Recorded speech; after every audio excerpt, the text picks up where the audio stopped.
हाँ जी, आज का जो अपना टॉपिक है वो है 2D। हम 2D को शुरू करने जा रहे हैं। 2 डायमेंशनल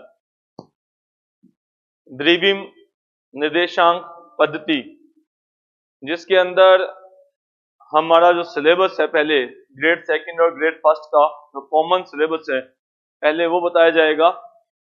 हम शुरुआत में पढ़ेंगे कार्तीय निर्देशांक पद्धति। कार्तीय निर्देशांक पद्धति, कार्टिजन कोऑर्डिनेट सिस्टम। कार्तीय निर्देशांक पद्धति, कार्टिजन कोऑर्डिनेट सिस्टम, यानी कि 2D का बेसिक, जिसके अंदर दो बिंदुओं के बीच की दूरी ज्ञात करना, त्रिभुज का क्षेत्रफल ज्ञात करना, केंद्रक, अंत्य केंद्र, लंब केंद्र, परिकेंद्र, centroid, incentre, orthocentre, circumcentre, उसके कोऑर्डिनेट फाइंड आउट करना, मतलब बेसिक चीजें हम डिस्कस करेंगे। 2D का बेसिक हम पढ़ेंगे।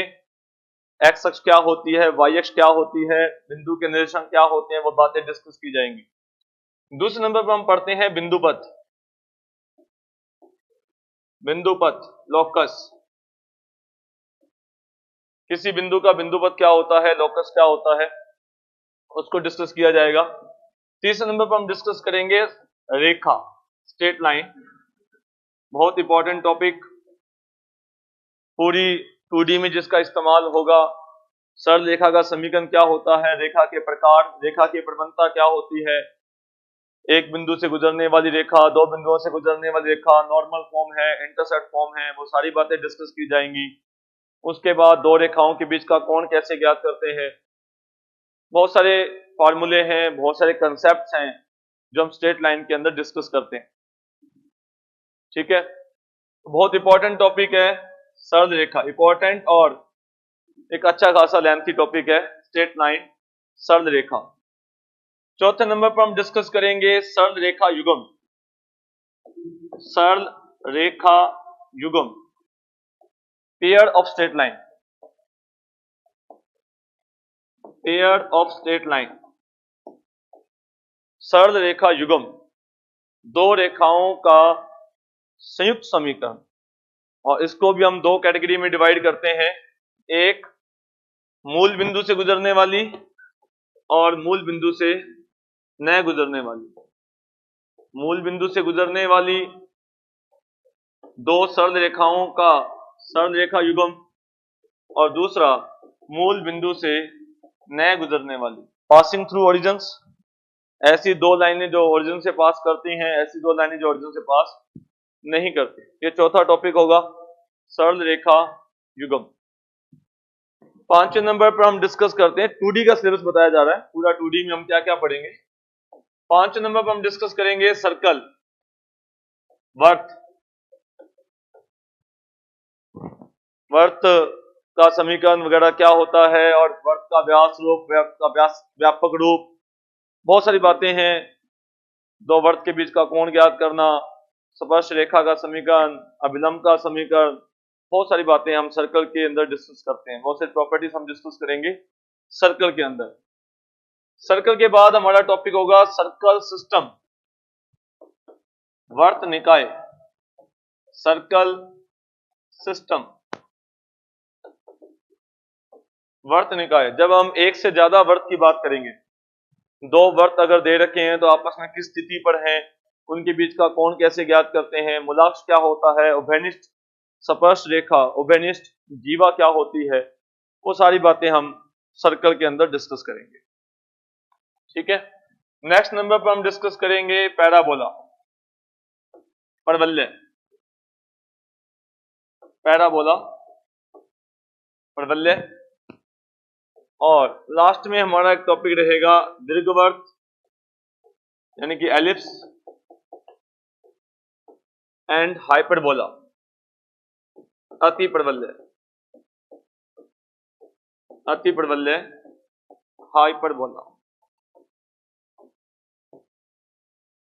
ये 2D का सिलेबस है, ग्रेड सेकंड और ग्रेड फर्स्ट का कॉमन सिलेबस है। राजस्थान बोर्ड की बात करें तो 11वीं कक्षा के अंदर इसको पढ़ा जाता था, जब 4 किताबें हुआ करती थी, 2009 से पहले की बात है। उसमें 11वीं कक्षा में पढ़ा जाता था, तब एक पूरी बुक लगती थी 2D की। ठीक है, आपकी सुविधा के लिए उस बुक की फोटोकॉपी, आई थिंक पासबुक की फोटोकॉपी आपको अवेलेबल हो जाएगी।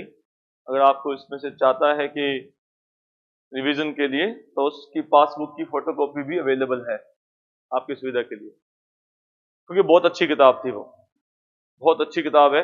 आजकल एनसीईआरटी बोर्ड के अंदर भी इसको 11वीं कक्षा में पढ़ा जाता है, लेकिन 2 ही प्रश्नावलियों में इसको कंप्लीट कर दिया था। 10वीं कक्षा में भी थोड़ा बेसिक आता है और 11वीं कक्षा के अंदर 2 प्रश्नावलियां ही होती हैं, तो सिलेबस बहुत कम हो गया 11वीं एनसीईआरटी सीबीएसई बोर्ड के अंदर। राजस्थान बोर्ड के अंदर जब पढ़ा जाता था, जब 11वीं कक्षा के अंदर 4 किताबें होती थी, उसमें एक पूरी किताब होती थी ये 2D की। इसमें एक किताब टेक्नोमेट्री की होती थी, एक किताब मैट्रिक्स की, अलजेब्रा की किताब हुआ करती थी 11वीं कक्षा में। तब 4 किताबें थी, 12वीं में भी 4 थी, 11वीं में भी 4 थी। तो वो किताब हर दृष्टिकोण से बहुत अच्छी है। ठीक है, अगर आपके पास वो अवेलेबल है तो आप वहां से रिवाइज कर सकते हैं, बाकी आपको क्लासरूम में तो सारा बताया जाएगा। तो ये हमारा 2D का सिलेबस है, बहुत अच्छा और बहुत लेंथी, मतलब कम से कम 15-20 दिन चलने वाला ये सिलेबस है हमारा, कम से कम, मे बी इससे ज्यादा भी चले। इसको हमने आपकी सुविधा के लिए जो सेट बनाए हैं, आपके पास जो सेट नंबर 2 है, उसके अंदर सेट नंबर 2 में 2 नंबर सेट में आपको सरल रेखा और सरल रेखा युग्म तक का टॉपिक दिया गया है। इसके बाद जब हम डिस्कस करेंगे सेट नंबर 3, तो उसमें आपको मिलेगा सर्कल, सेट नंबर 3 में। सेट नंबर 4 मिलेगा पैराबोला का, परवलय का, और सेट नंबर 5 मिलेगा दीर्घवृत्त और अतिपरवलय का, एलिप्स एंड हाइपरबोला। ठीक है, तो आज हम शुरू करने जा रहे हैं सेट नंबर 2, कार्तीय निर्देशांक पद्धति की शुरुआत से, यानी कि 2D का बिल्कुल बेसिक से शुरू करेंगे। तो 2D में एक बिंदु के निर्देशांक क्या होते हैं, कार्तीय निर्देशांक पद्धति क्या होती है, यहां से शुरुआत करके 2 बिंदुओं के बीच की दूरी कैसे ज्ञात करते हैं, बिल्कुल बेसिक बात जो 10th क्लास में बच्चा उससे शुरुआत करता है, उसको शुरुआत करते हुए 1 by 1 हम पहुंचेंगे अतिपरवलय की अनंत स्पर्शियों तक, है ना, बिंदु से अनंत की ओर। और शुरुआत तो बिंदु से ही होगी, लेकिन जब समय आएगा तो कभी हम हाइपरबोला की एसिम्पटोट्स अनंत स्पर्शियां भी पढ़ेंगे। ठीक है, ये तो है हमारा 2D का सिलेबस। ठीक है, करें शुरू। शुरुआत करते हैं बिल्कुल बेसिक से कि क्या कार्टेशियन कोऑर्डिनेट सिस्टम क्या होता है, कार्तीय निर्देशांक पद्धति क्या है। 11वीं-12वीं कक्षा तक हमने मुख्यतः 2 ही कोऑर्डिनेट सिस्टम पढ़े होते हैं, एक तो कार्टेशियन कोऑर्डिनेट सिस्टम और एक पोलर कोऑर्डिनेट सिस्टम, है ना, कार्तीय निर्देशांक पद्धति और ध्रुवीय निर्देशांक पद्धति। बीएससी फर्स्ट ईयर में जाकर हम 3 पद्धतियां और भी डिस्कस करते हैं, spherical coordinate system, cylindrical coordinate system, है ना, बीएससी फर्स्ट ईयर में हम पढ़ते हैं गोलीय निर्देशांक पद्धति।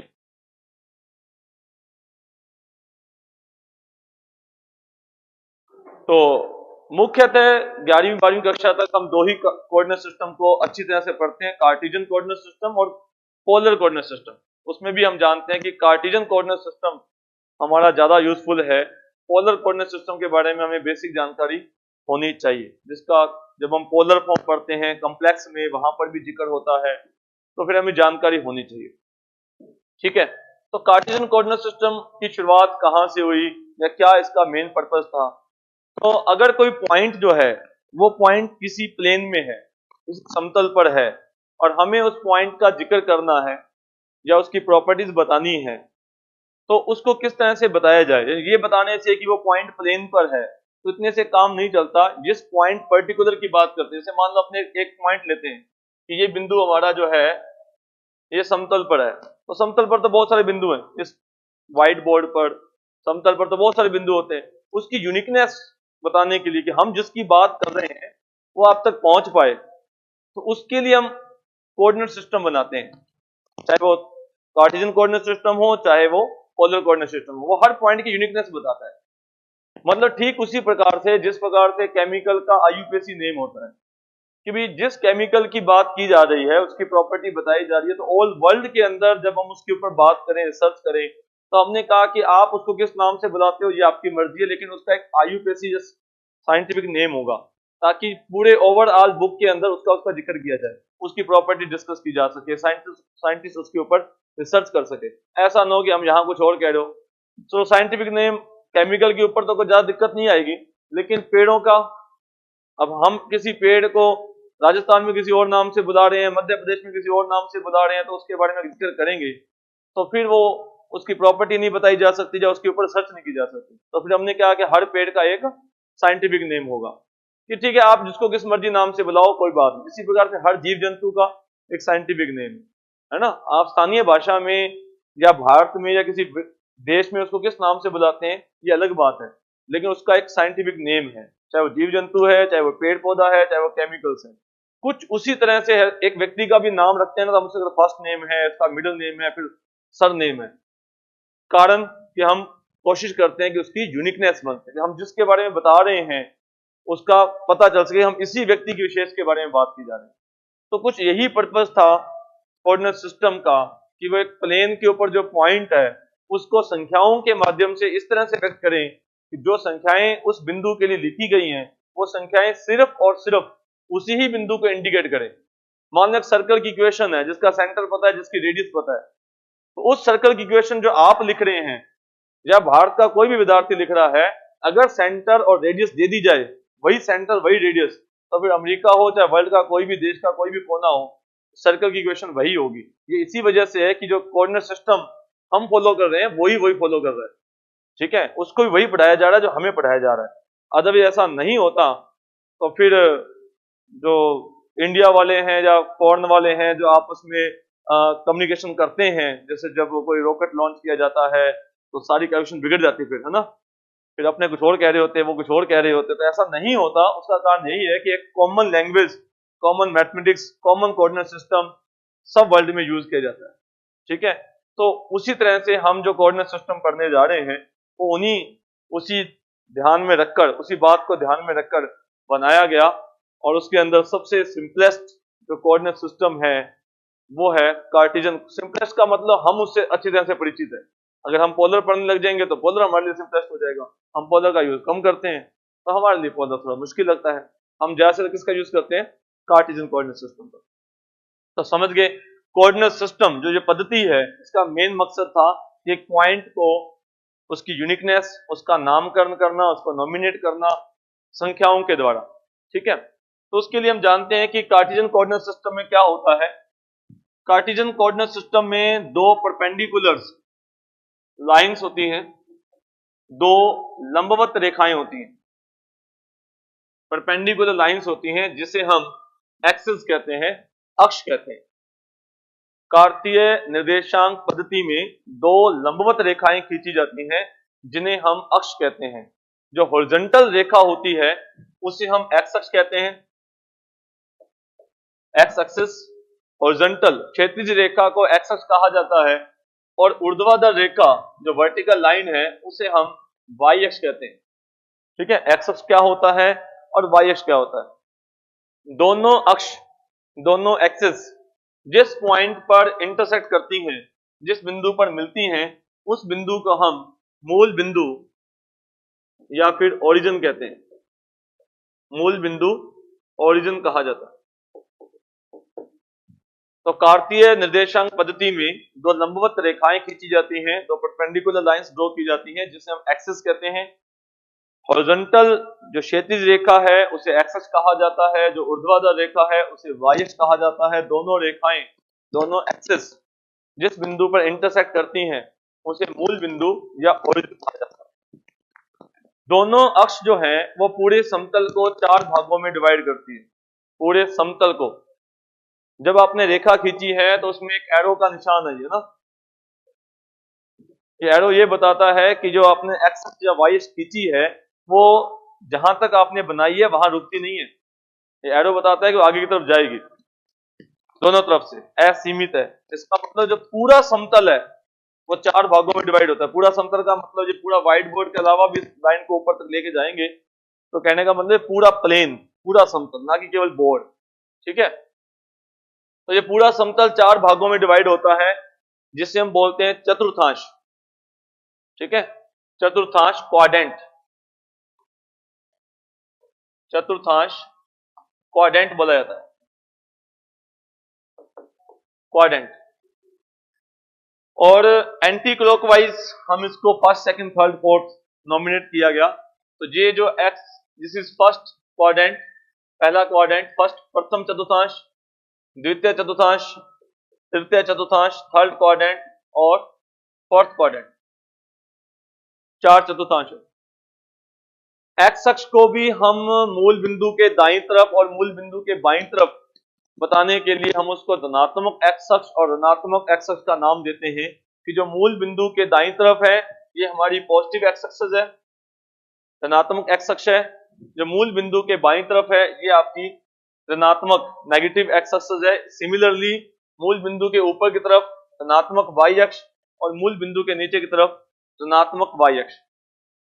अब किसी पॉइंट का जो निर्देशांक है, निर्देशित करने वाले अंक, कोऑर्डिनेट, वो 2 संख्याओं का क्रमित युग्म होता है।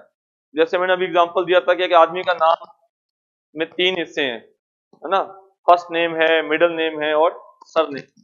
उन तीनों से मिलाकर एक व्यक्ति का नाम बनता है और हम कोशिश करते हैं कि वो यूनिक नाम हो, है ना। वो उसमें तो फिर भी एक नाम के 2 आदमी हो सकते हैं, लेकिन कोऑर्डिनेट सिस्टम में ऐसा नहीं है।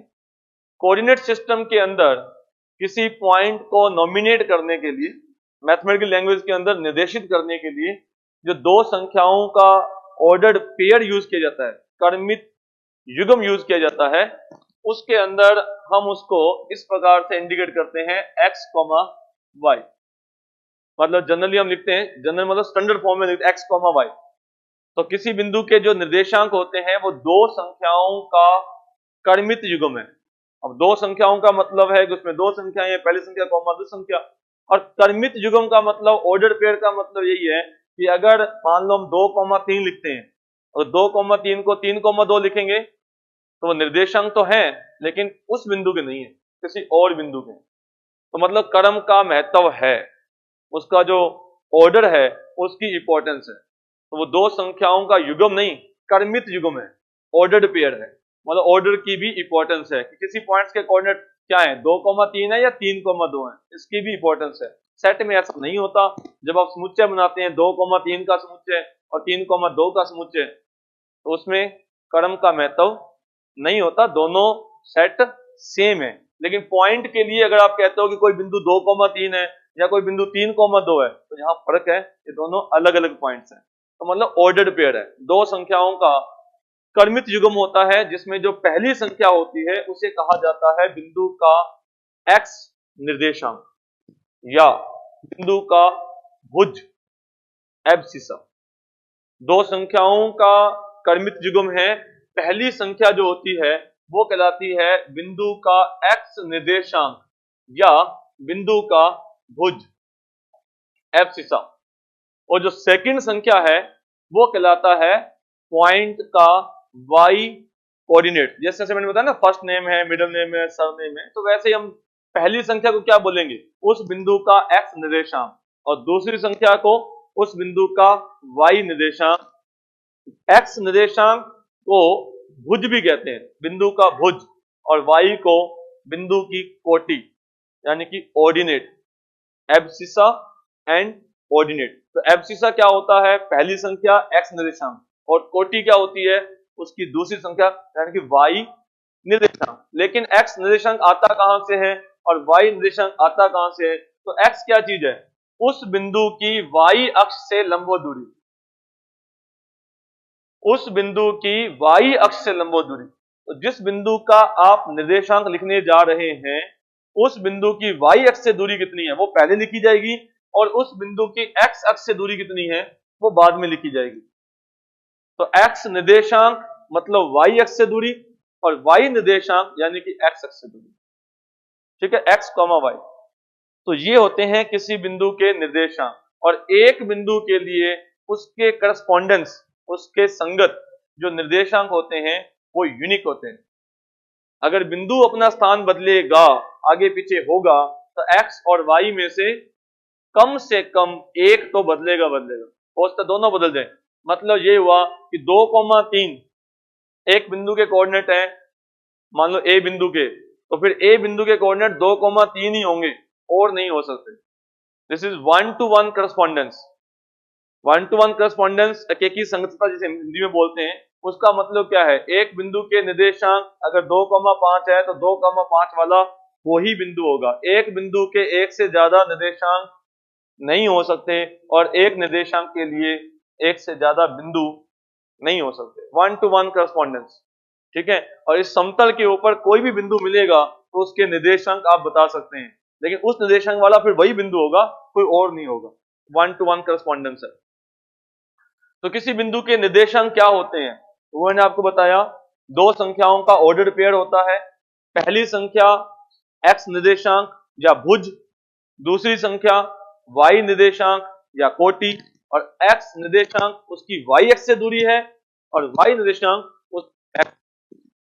अगर बिंदु फर्स्ट क्वाड्रेंट में है, अगर बिंदु प्रथम चतुर्थांश में है, तो फिर x कोऑर्डिनेट और y कोऑर्डिनेट दोनों ही क्या होंगे, प्लस प्लस, पॉजिटिव पॉजिटिव। मतलब फर्स्ट क्वाड्रेंट में अगर कोई भी बिंदु है तो उसका x कोऑर्डिनेट और y कोऑर्डिनेट जो भी दो संख्याओं के द्वारा व्यक्त किया जाएगा, जिन भी दो वास्तविक संख्याओं के द्वारा रिप्रेजेंट किया जाएगा, वो दोनों की दोनों रियल नंबर पॉजिटिव होंगे। सिमिलरली x एक्स पॉजिटिव है और y एक्स भी पॉजिटिव इसलिए। और सेकंड क्वाड्रेंट में x axis, x coordinate negative का और y कोऑर्डिनेट पॉजिटिव का। थर्ड क्वाड्रेंट के अंदर नेगेटिव नेगेटिव। अगर कोई बिंदु तीसरे चतुर्थांश में है तो उसका x कोऑर्डिनेट और y कोऑर्डिनेट दोनों क्या होंगे, नेगेटिव। और फोर्थ क्वाड्रेंट में है तो पॉजिटिव नेगेटिव, ठीक है। ये बात तो हुई कि हम बिंदु के निर्देशांक देखकर ये बता सकते हैं कि वो पॉइंट्स कौन से कोऑर्डिनेट में है। उसके अगर दोनों पॉजिटिव हैं तो फर्स्ट क्वाड्रेंट में है, नेगेटिव पॉजिटिव है तो सेकंड क्वाड्रेंट में है, नेगेटिव नेगेटिव है तो थर्ड क्वाड्रेंट में है, पॉजिटिव नेगेटिव है तो फोर्थ क्वाड्रेंट में है। अगर उनमें से कोई एक जीरो हो गया तो इसका मतलब वो किसी एक्सिस के ऊपर है। वो किस तरह से, देखो एक्स कोऑर्डिनेट क्या चीज है, उसकी वाई एक्स से डिस्टेंस, कि वो वाई एक्स से कितनी डिस्टेंस पर है। अगर वो पॉइंट वाई एक्स के पास में जाएगा तो उसका एक्स कोऑर्डिनेट कम हो जाएगा, और पास होगा तो उसका वाई एक्स कोऑर्डिनेट और कम हो जाएगा। लेकिन अगर वो पॉइंट है ही एक्स एक्स के ऊपर, वाई एक्स के ऊपर, तो उसका फिर एक्स कोऑर्डिनेट जीरो हो जाएगा, क्योंकि एक्स कोऑर्डिनेट होता है वाई एक्स से डिस्टेंस, और अगर वो पॉइंट है ही वाई एक्स के ऊपर तो फिर उसका एक्स कोऑर्डिनेट जीरो है। इसका मतलब कोई भी पॉइंट जो एक्स वाई एक्सिस के ऊपर है उसका एक्स कोऑर्डिनेट जीरो होगा, ठीक है। कोई भी पॉइंट अगर वाई एक्स के ऊपर है तो उसका एक्स कोऑर्डिनेट जीरो होगा, उसका भुज जीरो होगा। कारण क्या है कि एक्स कोऑर्डिनेट होता है वाई अक्ष से दूरी, और वो बिंदु है ही वाई अक्ष के ऊपर। और इसी वजह से अगर कोई बिंदु एक्स अक्ष से वाई डिस्टेंस पर है, अगर ये दूरी कम कर देंगे तो वाई कोऑर्डिनेट और कम हो जाएगा, जो और बिंदु पास आ जाएगा तो वाई कोऑर्डिनेट कम हो जाएगा। और अगर बिंदु होगा ही एक्स अक्ष के ऊपर तो फिर उसका वाई कोऑर्डिनेट जीरो हो जाएगा। तो एक्स अक्ष के ऊपर वाई कोऑर्डिनेट जीरो होता है, वाई कोऑर्डिनेट, और वाई अक्ष के ऊपर एक्स कोऑर्डिनेट जीरो होता है, ठीक है। यानी कि अगर कोई बिंदु एक्स अक्ष के ऊपर है तो हम उसको लिखते हैं 1,0, 2,0, 3,0, इस तरह से,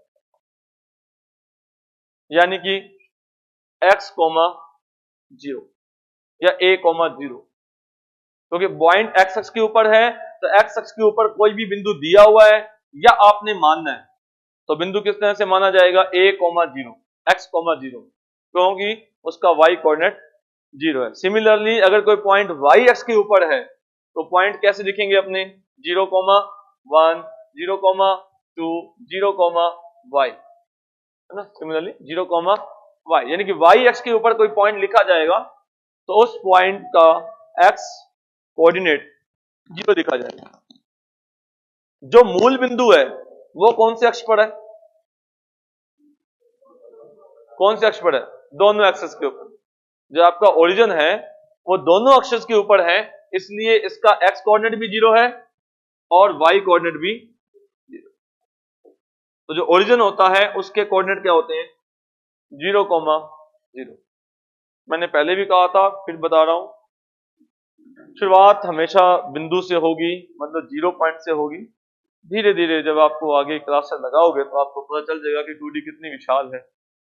जब प्रबल्य चल रहा होगा, दीर्घवृत्त अति प्रबल्य आ रहा होगा, ठीक है। तो ये बार गलत फहमी हुई थी कि बहुत आसान है, ये अभी तो बहुत सिंपल बता रहे थे। बात तो वही होती है, बताना तो पड़ेगा कि बिंदु क्या होता है, मूल बिंदु। तो 1v1 आप चलेंगे, ठीक है। तो मेरे हिसाब से बेसिक समझ आया। कार्टेशियन कोऑर्डिनेट सिस्टम क्या होता है, एक्स एक्स क्या होती है, वाई एक्स क्या होती है, चतुर्थांश क्या होता है, किसी पॉइंट्स के कोऑर्डिनेट क्या होते हैं, भुज क्या होता है, कोटि क्या होती है, एक्स एक्स पर वाई 0 होता है, वाई एक्स पर एक्स 0 होता है। फर्स्ट क्वाड्रेंट में भुज और कोटि दोनों प्लस प्लस होते हैं, coordinate plus plus, minus plus, minus minus और प्लस माइनस। एक्स अक्ष के ऊपर कोई बिंदु मानोगे तो किस तरह से माना जाएगा? x, 0 और y अक्ष के ऊपर 0, y। सबसे पहला फॉर्मूला, डिस्टेंस बिटवीन 2 पॉइंट्स, दो बिंदुओं के बीच की दूरी कैसे ज्ञात करते हैं? कार्टेशियन कोऑर्डिनेट सिस्टम में हमें 2 पॉइंट्स दिए हुए हैं, ठीक है। ये मान लो A पॉइंट है, ये B पॉइंट्स हैं, दोनों पॉइंट्स के कोऑर्डिनेट हमें पता है। A पॉइंट्स के कोऑर्डिनेट हैं x1, y1 और B पॉइंट्स के कोऑर्डिनेट हैं x2, y2। हमें बताना है इन दोनों बिंदुओं के बीच की दूरी, ठीक है। नो डाउट हम जानते हैं, बेसिक फॉर्मूला है, BSc MS तक पढ़े हुए हैं, तो कोई दिक्कत वाली बात नहीं। थोड़ा सा वैसे जानकारी के लिए बता देता हूं। अगर अपने इस तरह से इसको मिला दें,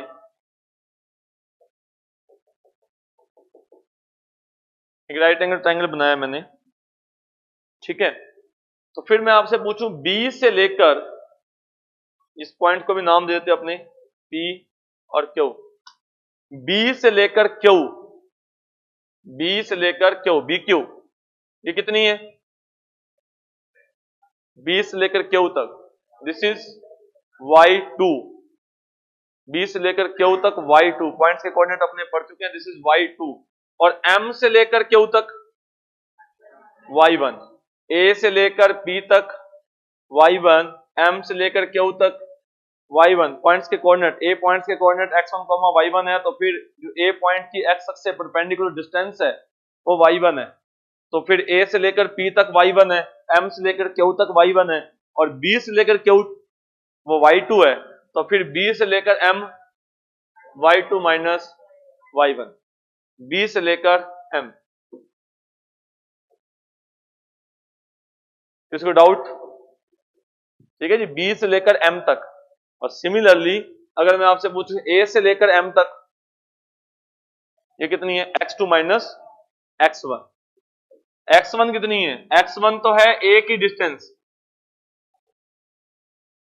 ठीक है, x1 तो है A की डिस्टेंस, और x2 कितनी है? B की डिस्टेंस, किससे? y अक्ष से।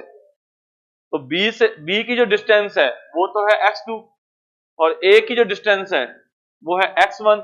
तो जो A से लेकर M तक की जो दूरी है ये क्या आ जाएगी हमारे पास? x2 माइनस, ठीक है। तो एक राइट एंगल ट्राइंगल दिख रहा है आपको, समकोण त्रिभुज, और उस समकोण त्रिभुज में मुझे ज्ञात करनी है AB की लंबाई, AB की डिस्टेंस, और बाकी की दो साइड्स आपको दे रखी है। तो by Pythagoras theorem AB equal to square root x2 minus x1 का whole square and y2 minus y1 का whole square by Pythagoras theorem. दूरी हमेशा हम प्लस की लेते हैं, दूरी कोऑर्डिनेट माइनस में हो सकते हैं, तो आगे डिस्कस करेंगे वो डीपली, लेकिन दूरी हमेशा प्लस की ली जाती है। यहां दूरी का जिक्र किया जा रहा है, तो दो बिंदुओं के बीच की दूरी ज्ञात करना 10th क्लास में पहली बार विद्यार्थी पढ़ता है। तो अगर आपको दो पॉइंट्स गिवन है x1, y1 और x2, y2, तो उनके बीच की जो डिस्टेंस होती है वो square root x2 minus x1 का whole square plus y2 minus y1 का होल स्क्वायर। अगर दो बिंदु दे रखे हों तो दूरी कैसे ज्ञात करते हैं वो अपने जिक्र किया। दो बिंदु दे रखे हों, दोनों बिंदुओं के कोऑर्डिनेट आपको पता हो, तो उन दो बिंदुओं के बीच की दूरी ज्ञात करने का फॉर्मूला जो हमने देखा वो है स्क्वायर रूट के अंदर x2 माइनस x1 का होल स्क्वायर प्लस में y2 माइनस y1 का होल स्क्वायर। आगे 2D के अंदर इसका इस्तेमाल है। सवाल इसका एक ही बार बना था सेकंड ग्रेड 2011 में, जब हमने सिर्फ दूरी सूत्र का सवाल देखा कि हमें दो बिंदुओं के बीच की दूरी ज्ञात करनी। आगे आगे फिर 2D 2020 तक तो दूरी सूत्र का सीधा सवाल तो नहीं बनता है ना, बेसिक बात है। लेकिन हाँ, एक बार जरूर सवाल आया था कि हमें दो बिंदुओं के बीच की दूरी ज्ञात कीजिए, 2010 की बात है। ठीक है, तो आपकी शीट के ऊपर छठा क्वेश्चन है पेज नंबर 51 के ऊपर, सेकंड ग्रेड 2011 का सवाल है कि इन दो बिंदुओं के बीच की दूरी ज्ञात कीजिए। और राजस्थान बोर्ड की जो किताब मैं आपको कह रहा था, ऐसा नहीं कि और किसी किताब में नहीं मिलेगा, लेकिन राजस्थान बोर्ड की जो पुरानी किताब है उसमें भी क्वेश्चन था। ठीक है, कीजिए सोल्व, क्या आंसर आता है।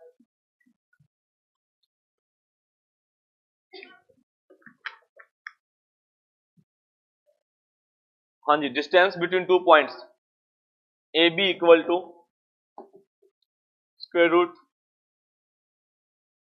x2 minus x1 a cos beta minus a cos alpha का whole square plus y2 minus y1 plus y2 minus y1 यानी कि a sine beta minus a sine alpha whole square. x2 minus x1 की जगह पर कभी बार कोई x1 minus x2 दिखता है तो उससे कोई फर्क नहीं पड़ता, होल स्क्वायर में कोई दिक्कत नहीं है। देखिए फॉर्मूला हमें पता था, लेकिन बस आंसर जो है वो बटा में है, एंगल जो है बटा में है। यानी कि इससे वैसे तो हर क्लास में कहा जाता है, लेकिन फिर भी आपकी जानकारी दोबारा बता दें कि ट्रिग्नोमेट्री बहुत अच्छी तरह से आपको आनी चाहिए। ट्रिग्नोमेट्री का बहुत यूज है। ठीक है, सेकंड ग्रेड के सिलेबस में ट्रिग्नोमेट्री नेम से मेंशन है, बाय नेम मेंशन है। पिछली बार ये भी कहा था कि सर ट्रिग्नोमेट्री पहले करवानी चाहिए, तो भाई करवानी चाहिए, लेकिन ट्रिग्नोमेट्री की जानकारी आपको होनी चाहिए। जो जो फॉर्मूला बीच में यूज होगा वो बता दी जाएगा। ठीक है, तो यहां ट्रिग्नोमेट्री का फॉर्मूले का इस्तेमाल होगा।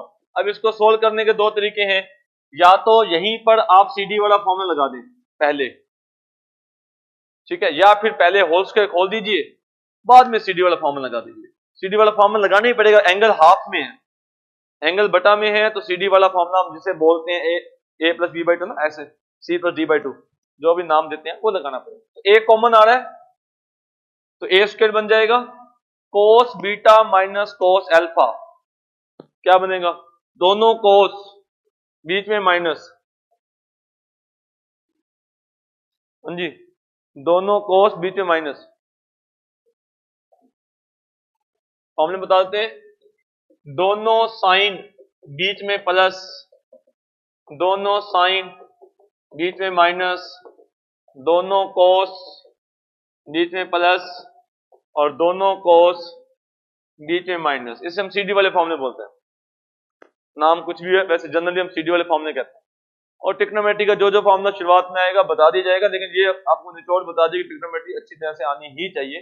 अगर आप आगे कैलकुलस करने जा रहे हो, इंटीग्रेशन डिफरेंशिएशन करने जा रहे हो, तो फिर आने चाहिए। हाँ जी, दोनों साइन बीच में कोस, साइन कोस है ना, साइन कोस, साइन पहले कोस बाद में,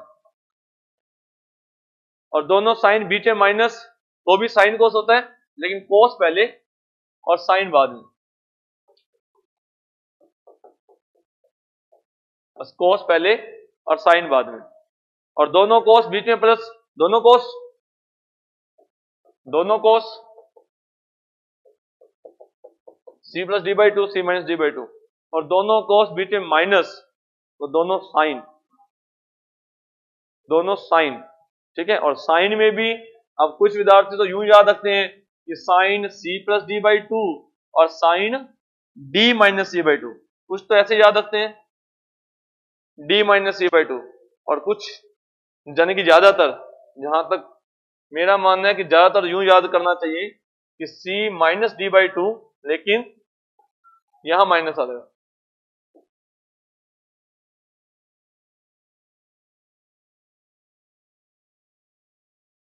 है ना, 11वीं क्लास की ट्रिग्नोमेट्री में हम इसका यूज करते हैं।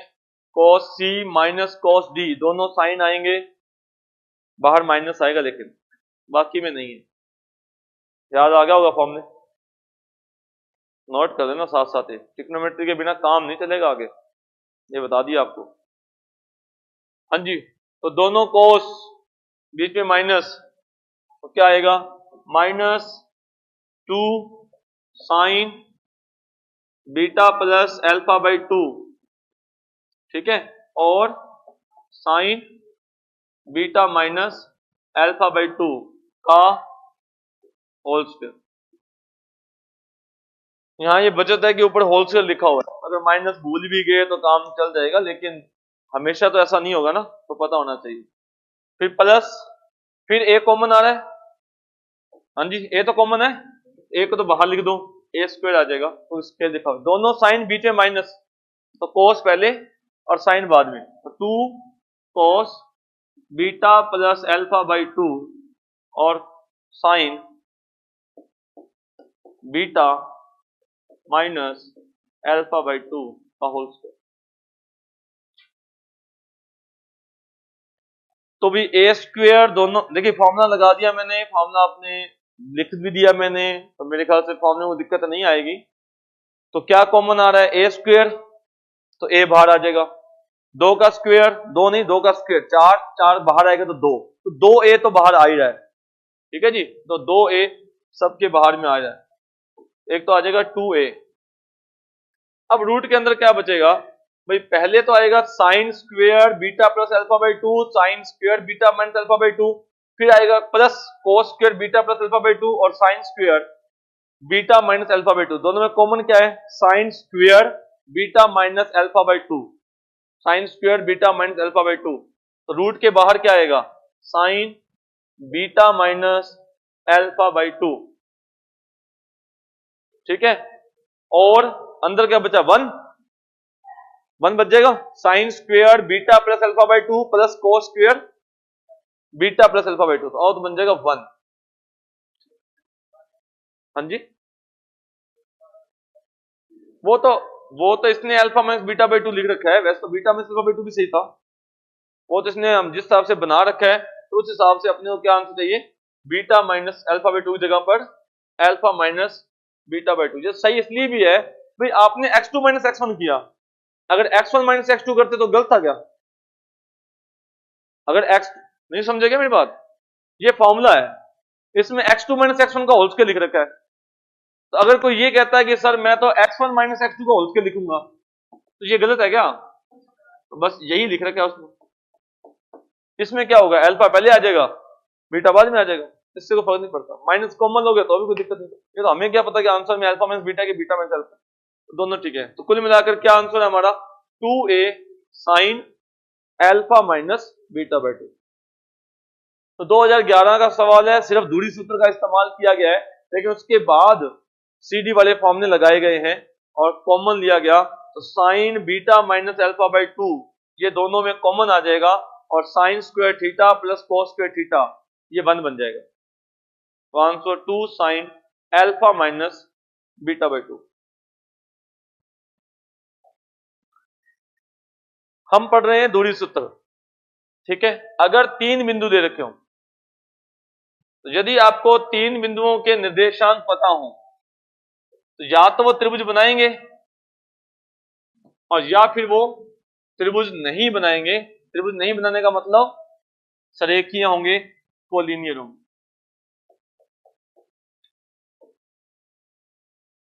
तो यदि आपको 3 पॉइंट्स के कोऑर्डिनेट्स निर्देशांक दिए गए हैं, तो या तो वो त्रिभुज बनाएंगे और या फिर वो सरेखीय होंगे। अब हमसे यही सवाल पूछा जाता है कि त्रिभुज बना रहा है तो त्रिभुज कैसा है, क्या वो समबाहु है, क्या वो समद्विबाहु है, क्या वो विषमबाहु है, क्या वो समकोण है, क्या वो समकोण समद्विबाहु है। और अगर त्रिभुज नहीं बना रहा तो क्या वो बिंदु रेखीय है, ये हमारा सवाल है। ठीक है, जिसको चेक करने के आगे और भी तरीके होते हैं जब हम रेखा की प्रवणता पढ़ चुके होंगे, ढाल, स्लोप, तब। लेकिन फिलहाल हम सिर्फ किसकी सहायता ले सकते हैं, हमें क्या पता है, सिर्फ दूरी सूत्र। अभी तक हमने आगे कुछ नहीं पढ़ा। अभी तक जो भी बात की जाएगी वो दूरी सूत्र, मतलब हम अभी तक 10th क्लास में है। जिसको रेखा की ढाल नहीं पता, दो रेखाओं के बीच का कोण ज्ञात करने का सूत्र नहीं पता, वो नहीं बता सकता कि ये लंबवत है या नहीं है, या समकोण या सम 60 डिग्री कोण बनाते कि नहीं बनाते। खैर, कहने का मतलब अभी 10th क्लास में हम हैं और हमें सिर्फ दूरी सूत्र पता है। तो 10th क्लास के अंदर विद्यार्थी कैसे बताता है कि त्रिभुज कैसा बन रहा है, तो वो 3 दूरियां ज्ञात करता है। कौन कौन सी, ए बी, ए और बी के बीच की दूरी ए बी, बी सी और सी ए, या ए सी, वट एवर। सी और ए के बीच की दूरी और ए और सी के बीच की दूरी सेम ही है। अगर ये तीनों दूरियां समान हैं, A B equal to B C equal to C A, अगर तीनों दूरियां समान हैं, 3 दूरियां ज्ञात करनी है, दूरी सूत्र आप पढ़ चुके हैं, A B C, A B B C C A, 3 दूरियां ज्ञात करें। तीनों दूरियां अगर समान हैं तो त्रिभुज बनेगा, और त्रिभुज कैसा होगा, समबाहु त्रिभुज, इक्विलेटरल ट्राइंगल, इक्विलेटरल ट्राइंगल, समबाहु त्रिभुज, अगर तीनों दूरियां समान है।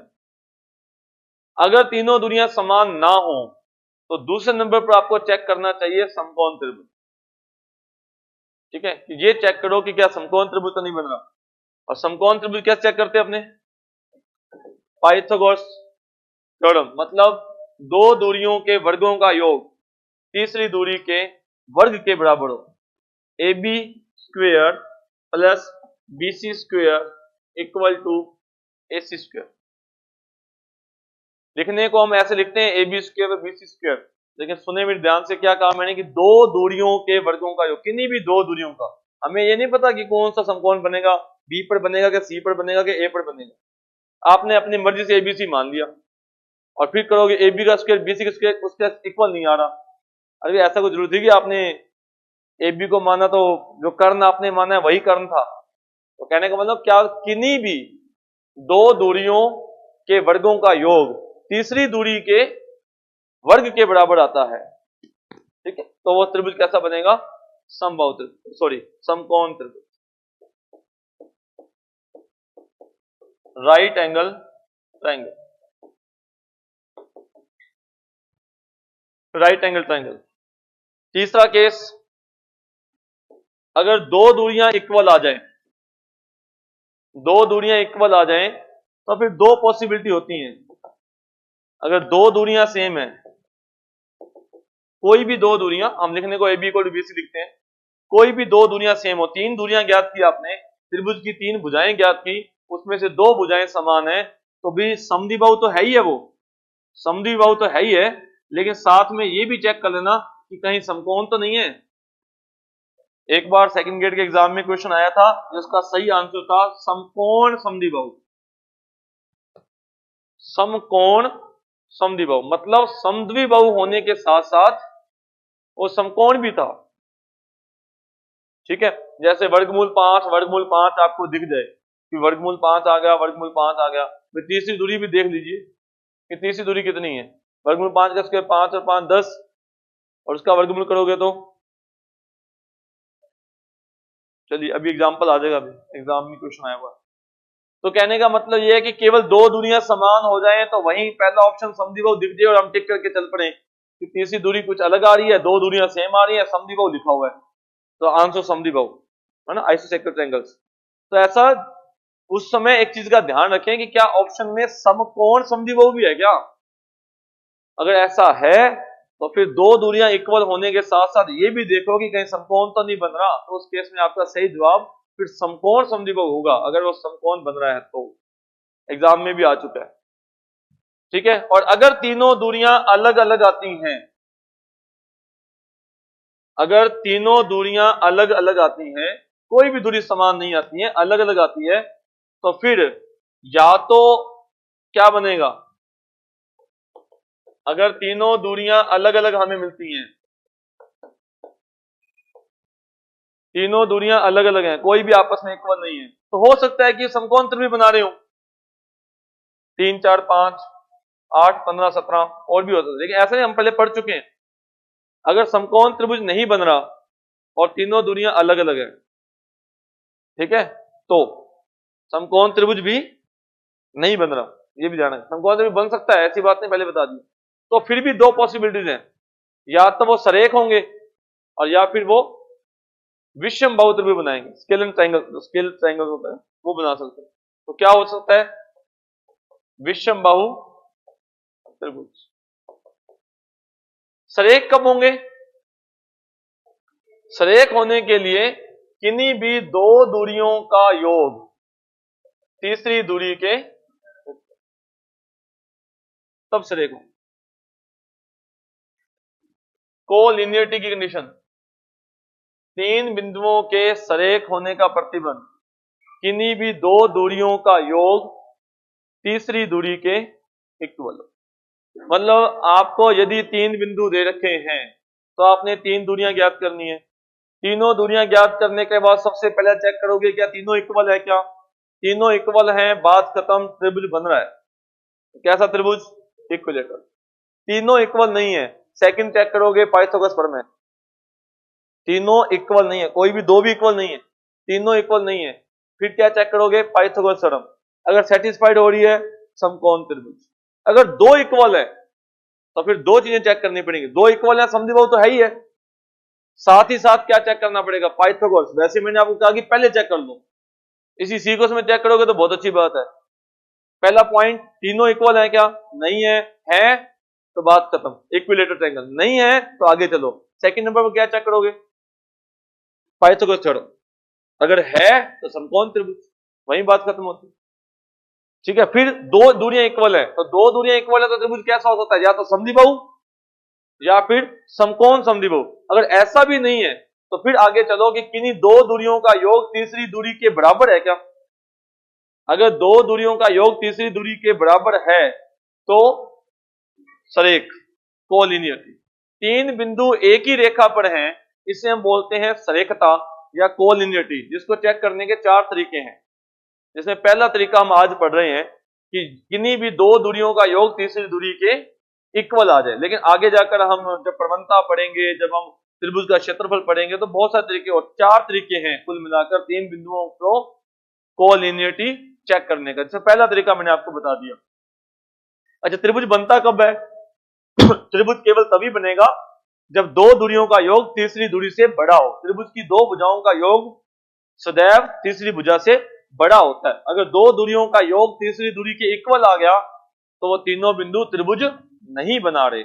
यदि दो दूरियों का योग तीसरी दूरी के इक्वल आता है तो तीनों पॉइंट कोलिनियर है, और यदि ऐसा नहीं होता तो त्रिभुज बन रहा है। और त्रिभुज कैसा बनेगा वो हम बता सकते हैं। और ऐसा क्यों होता है, वह सिंपल सी बात है। अगर मैं आपसे ये कहूं कि मुझे ए से लेकर बी तक गया मैं, और फिर बी से लेकर सी तक गया, एक आदमी ए से लेकर बी तक जाता है और बी से लेकर सी तक जाता है, तो जो उसने दूरी तय की और जिस व्यक्ति ने ए से लेकर सी तक की दूरी तय की, तो ज्योमेट्रिकली देखकर बता सकते हैं कौन सी दूरी ज्यादा है। नो डाउट ए बी, जो ए से बी से होते हुए पहुंचा सी तक, उसने ज्यादा दूरी तय की है, तो A B plus B C greater than A C. ऐसे कोई भी दो दूरियां ले सकते हैं। तो दो दूरियों का योग हमेशा तीसरी दूरी से, त्रिभुज की दो भुजाओं का योग हमेशा तीसरी भुजा से बड़ा होगा। अगर बी पॉइंट पास आ जाएगा, यहां आ जाएगा, तो अब भी बड़ा आएगा, और अगर बी पॉइंट यहां होगा अब इक्वल होगा। तो तीन पॉइंट कोलिनियर कब होते हैं? जब दो डिस्टेंस का सम तीसरी के इक्वल होता है, तो तीनों पॉइंट्स क्या होते हैं? कोलिनियर, हिंदी में सरेख। और यदि ऐसा नहीं है, दो दूरियों का योग तीसरी दूरी से बड़ा है, तो वो त्रिभुज बन रहा है। और कैसा त्रिभुज, वो बात है, बड़ी बेसिक बात है, स्टेप बाय स्टेप हम बढ़ रहे हैं। हाँ, 2010 का जब पेपर होते थे तब इसके सवाल आते थे, आए हुए हैं। आगे जब बढ़े तो कम हो गए, कम, कभी भी कोई भी सवाल पूछा जा सकता है। हम बिल्कुल बेसिक बात डिस्कस कर रहे हैं। सेकंड ग्रेड 2018 का सवाल है। क्वेश्चन पूछा गया था आपकी शीट में 23 नंबर क्वेश्चन, पेज नंबर 52 पर। सवाल पूछा गया एक त्रिभुज है जिसके 3 शीर्ष दे रखे हैं, तो वह त्रिभुज कैसा है? फटाफट दूरियां बताएं, बिना दूरियों से आंसर मत है, दूरी पूछी जाएगी आपसे। हाँ जी, ए पॉइंट मैंने मान लिया 4,0 को, बी पॉइंट मैंने माना -1,1 को, -1,-1 को, और सी पॉइंट मैंने मान लिया 3,5 को।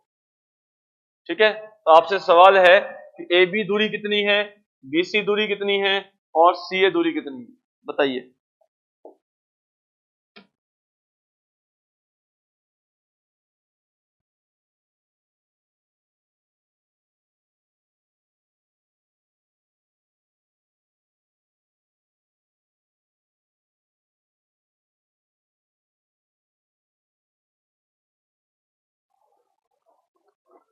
हाँ जी, ए बी डिस्टेंस है √26, बी सी √52, सी ए √26। सबसे पहले चेक करते हैं कि क्या दो दूरियों का योग तीसरी दूरी के बराबर आ रहा है क्या। अगर आ रहा है तो श्रेक, लेकिन अच्छी बात श्रेक तो ऑप्शन में नहीं है, श्रेक तो ऑप्शन में नहीं, मतलब त्रिभुज तो बन रहा है।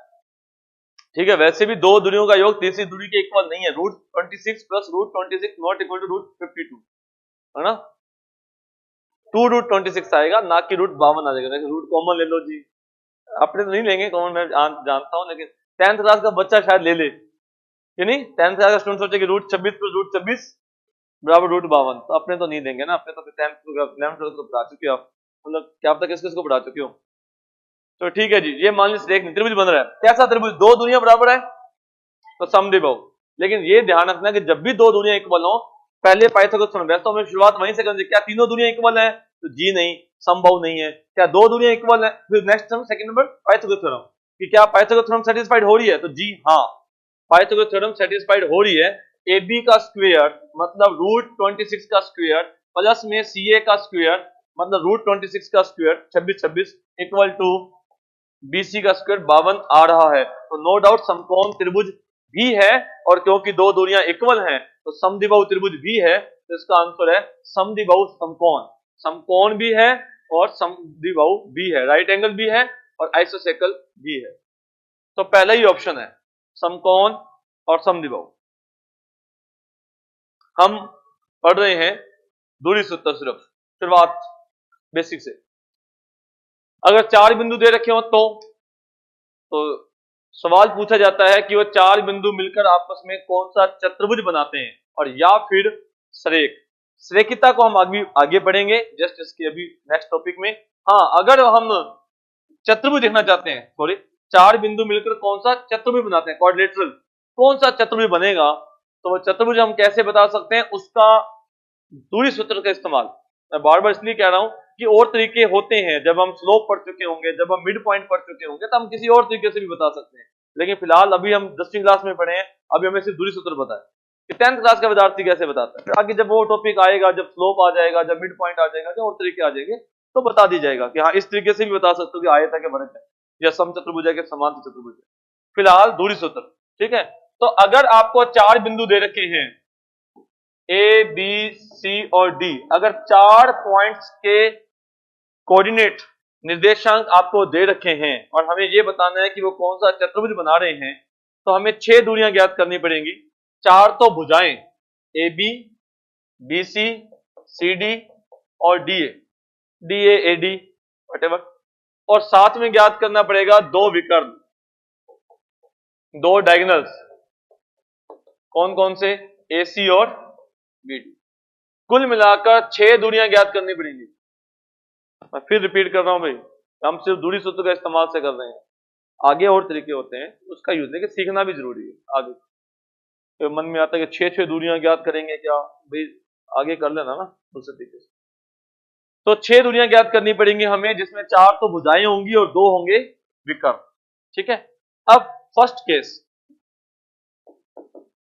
केस, चारों भुजाएं बराबर हैं, A B equal to B C equal to C D equal to D A, चारों भुजाएं समान हैं, तो 2 केस बनते हैं। अगर चारों भुजाएं समान हैं तो 2 केस। पहला केस, अगर विकर्ण भी समान है, चारों भुजाएं भी समान हैं, विकर्ण भी समान है, तो क्या बनेगा? वर्ग, स्क्वायर। वर्ग की चारों भुजाएं भी समान होते हैं और विकर्ण भी समान होते हैं। लेकिन अगर चारों भुजाएं समान हैं लेकिन विकर्ण समान नहीं है तो क्या बनेगा? समचतुर्भुज। समचतुर्भुज, रोम्बस।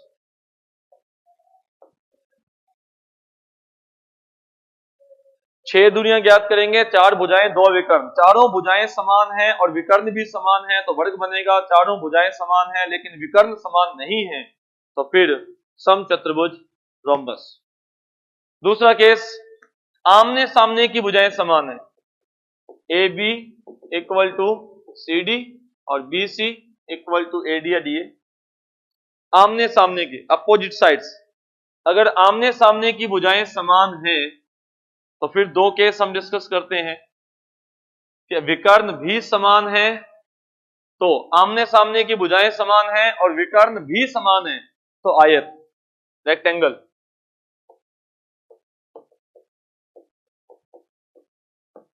रेक्टेंगल। और यदि आमने सामने की भुजाएं तो समान हैं लेकिन विकर्ण समान नहीं है तो पैरेललोग्राम, समांतर चतुर्भुज, पैरेललोग्राम। तो दूरी सूत्र के आधार पर हम सिर्फ इतना बता सकते हैं, ठीक है। डिस्टेंस फॉर्मूला अगर हमको पता है और हमें अभी कुछ नहीं पता है, स्लोप वगैरह, तो हम इतना बता सकते हैं डिस्टेंस फॉर्मूले पर। 10th क्लास का सवाल होगा ना तो इतना ही होगा। आगे हम पढ़ेंगे कि 4 बिंदु रेखित है या नहीं है, वो कैसे पता चलेगा, वो चीज आगे की बात है। तो दूरी सूत्र के आधार पर यदि आपसे सवाल पूछा जाता है तो हम 6 दूरियां ज्ञात करते हैं, 4 भुजाएं और 2 विकर्ण। और इसका भी सवाल सेकंड ग्रेड 2010 वगैरह में आपसे पूछा जा चुका है। सेकंड ग्रेड 2010 का सवाल है, 10वां क्वेश्चन था, पेज नंबर 51 पर आपकी शीट पर लिखा गया है। 4 बिंदु दे रखे हैं, एक चतुर्भुज एबीसीडी के शीर्ष हैं, तो आकृति बताएं। तो आपको 6 दूरियां ज्ञात करनी है। मैंने एबीसीडी उसने दे ही रखा है, मैं 6 दूरियां लिख रहा हूं, A B, B C, C D, D A. 4 भुजाएं हो गई और 2 विकर्ण, ए सी और बी डी। ठीक है जी, कैलकुलेट करना आपका काम है, आदत डालो बहुत अच्छी रहेगी।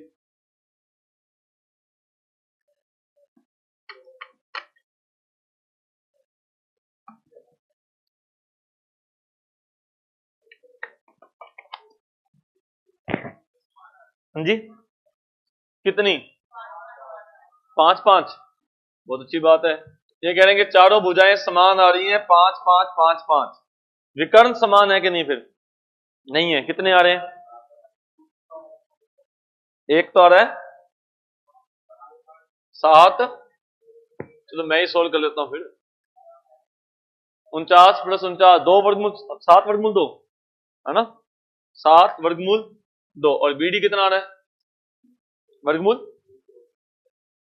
2। सबकी रिएक्शन सही है? थोड़ा आदत डाल लेना ना, फायदा आपका ही है। The only way to learn mathematics is to do mathematics, है ना। वैसे कहा जाता है ओनली वे, लेकिन मैं तो कहा था बेस्ट वे। एक कोटेशन है इंग्लिश की अपने मैथमेटिक्स के लिए, द ओनली वे होता है वैसे तो जो बुक में, तो अपने फिर मैं कहता हूं the best way to learn mathematics is to do mathematics. ठीक है, एक ही तरीका है, बढ़िया। वैसे तो कहता हूं एक ही तरीका है, हम कहते हैं बढ़िया बेस्ट तरीका है। एक तरीका क्या है? गणित सीखना चाहते हो तो गणित को कीजिए, है ना। वो अपनी बुक थी जो गैलियन की, उसके ऊपर क्या लिखा था, उसमें लिखा हुआ है कोटेशन कि प्लीज, मतलब इसे हिंदी में बता देता हूं ज्यादा बेटर रहेगा आपके लिए भी मेरे लिए भी, कि हाँ मेरे लिए तो बढ़िया रहेगा कि इसे पढ़िए मत, कोमा कीजिए। ठीक है, बहुत सारी बातें हैं, तो हम सब समझदार हैं। मुश्किल क्या होती है कि समझाना आसान है, उसमें चलना बहुत मुश्किल है, थोड़ा मुश्किल होता है, क्योंकि ये कोई एक दिन का काम तो है नहीं कि आज आपको कह दिया ये सवाल करो। मैं तो ये कहता हूँ एक हफ्ते में कॉपी भरो, सब कॉपी, ये होता है। और तब तक पढ़ो जब तक सिलेक्शन ना हो जाए। तो एक दिन का नहीं है कि एक दिन में हो जाएगा, चलो ठीक है जी आज 4 सवाल कर 10 सवाल कर दिए, तो बहुत लंबा प्रोसेस है।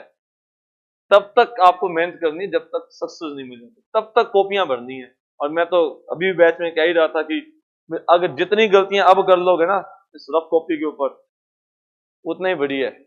उस फेयर कॉपी पर वो सिली मिस्टेक नहीं होगी। उस दिन बात चल रही थी सिली मिस्टेक की, तो फिर वो वहां गलतियां नहीं होंगी। रफ कॉपी पर जो अब गलती कर लोगे, अगर अब नहीं की ना, ये तो हो जाएगा, ये ऐसे हो जाएगा, ये तो आता ही है, ये तो कर लेंगे, तो फिर वहां जाकर वो सिली मिस्टेक्स होती है कि यार वो माइनस भूल गए। मैंने जैसे कहा था DCDR निकाला था, तो x2 माइनस x1 बटा रूट लगाने ही भूल गए। समझे बात? तो फॉर्मूला आएगा a by root A square B square, तो A square plus B square plus C square तो याद रहा, रूट याद नहीं रहा कि रूट होता है 7/29, 5/29, 3/29, पहला ऑप्शन। और चौथा ऑप्शन 5/√29, 7/√29, तो चौथा सही था। तो ऐसी ऐसी गलतियां जो सुनते हैं होती हैं, उसका कारण सिर्फ और सिर्फ इतना ही है कि हमें बड़े होते होते और ऑनलाइन थोड़ा चलने के सिस्टम की वजह से, और बीच में कोविड भी आ गया, तो लिखने और बैठकर पढ़ने की आदत तो छूट गई, है ना। ये सच्चाई है। यूट्यूब के ऊपर भी वही मिलियंस के अंदर व्यूज लेके चलते हैं जिसके अंदर बातें बहुत सुनाते हैं। मैं देख लिया, मैं भी यूट्यूब देखता हूँ, तो जो बीच में मतलब मुझे समझ नहीं आता कि IIT मैथ पढ़ाने वाला या SSC CGL पढ़ाने वाला आदमी को कहाँ जरूरत पड़ गई थी ऐसी ऐसी बातें बोलने की। और बीच में तो एक दो और भी है ना, इसको तो तो मुझे समझ नहीं आता, लेकिन ट्रेंड है, ट्रेंड है, चलता है, समय है आज का। और अगर वो बातें ना की जाए तो आज जैसे आप बोर हो रहे हो, तो वहां तो वैसे ही वो वर्चुअल है, वो सारे बोर हो जाते हैं। ट्रेंड है, चल रही इस तरह से है। लेकिन भी जैसे हम तो नहीं बदल सकते, चलो हम तो हायर मैथमेटिक्स को करना है, तो चलो ठीक है, एंटरटेनमेंट होना चाहिए, 100 बातें होनी चाहिए, ये बात अपनी जगह पर सही है, मैं गलत नहीं ठहराता। लेकिन भाई इस मैथमेटिक्स को, चलो मेरी गलती की मेंटेन नहीं कर पा रहा, लेकिन पढ़ना तो पड़ेगा ही ना। चलो एंटरटेनमेंट होना चाहिए, अलग बात है। आई नो आज का समय तो इसकी डिमांड करता है कि पढ़ाओ चाहे कम, चार अच्छी तरह से बातें कर लो, पेपर में चाहे ना आए। रियलिटी है, एक दो सब्जेक्ट है, मैं किसी का जिक्र नहीं करना चाहता कि मतलब लोग उसी से पढ़ना चाहेंगे, क्यों, बस बातें आनी चाहिए, पेपर में चाहे ना आए वो बाद, अरे भाई बाद में भुगतोगे तब देखना, तब मुश्किल, तब क्या इस चुटकुलों के साथ लेके जाओगे क्या? तब ये चुटकुले भी नहीं सुने जाएंगे आपसे। तो खैर वो बात इतना सीरियस न मत हो आप। लेकिन मेरे को तो पता है ना कि 11 साल में हमने देखा है, आप बहुत सारे विद्यार्थी हैं, ट्रायल करते हैं, बहुत सारे सोचते हैं, उसका कोई इलाज नहीं है भाई, क्या कर सकते हैं। एक आदमी एक दिन में 4 दिन में किसी को क्या घोल कर पिला देगा, वे नहीं पिला सकते। तो उसका तो एक बड़ा हुआ सिस्टम कि कुछ इधर आएंगे, जैसे कि मैं बात पर बात आई, वैसे चाहता नहीं था टॉपिक बहुत पीछे, लेकिन एक जगह पढ़ा रहा था मैं, तो उसने मुझे एक बहुत अच्छी बात कही थी, मैं आप भूला नहीं। उसने कहा था कि मेरे स्कूल के आगे से दूसरे स्कूलों की वैन जाएगी और उसके स्कूल के आगे से मेरे स्कूल की वैन आएगी, इसको कोई रोक नहीं सकता, चाहे मैं कितना अच्छा कर लूं, चाहे वो कितना अच्छा कर लूं। ये सच्चाई है। क्या लगता है कि एक स्कूल के अंदर मान लो उसके आसपास वाले सारे बच्चे उसी स्कूल में जाते हो? जी नहीं, दूर दराज के बच्चे वहां भी जाते होंगे और उसके आसपास के बच्चे दूर दराज भी जाते होंगे। ये बनी बात है। गंगानगर के बच्चे, मैं आपको बता दूं, आसपास बहुत मंडियों में जाते हैं पढ़ने के लिए, और आसपास के मंडियों के बहुत सारे बच्चे यहाँ आते हैं। तो खैर ये चलेगा चलेगा सिस्टम, ये नहीं रोक सकते आप। लेकिन आज का थोड़ा सा ट्रेंड हो गया है ना, थोड़ी सी बातें होनी चाहिए साथ साथ। तो ठीक है, कोई बात नहीं, लेकिन मैं तो हमेशा ही कहा करता हूं कि मुझे चाहिए सिलेक्शन। मैं तो वो पढ़ाऊंगा जो एग्जाम में आएगा, और एग्जाम में मिलेगा जब आप 4 महीने के बाद जाकर देखोगे ना, तब, यहाँ तब की बात करना। तो अभी मुझे तो वो चाहिए, बाकी भी बातें तो जो सुनाता है बहुत अच्छी बात है, और मैथमेटिक्स को मजेदार बनाता है तो मुझे भी खुशी होती है कि यार कोई तो है जो मजेदार बनाता है मैथमेटिक्स को। तो ठीक है, अच्छी बात है। लेकिन वो कोई फिर वही बात है कि आग लगा देंगे तो यहाँ जरूरत नहीं है आग लगाने की, ये तो कुछ जरूरत नहीं पड़ी भाई।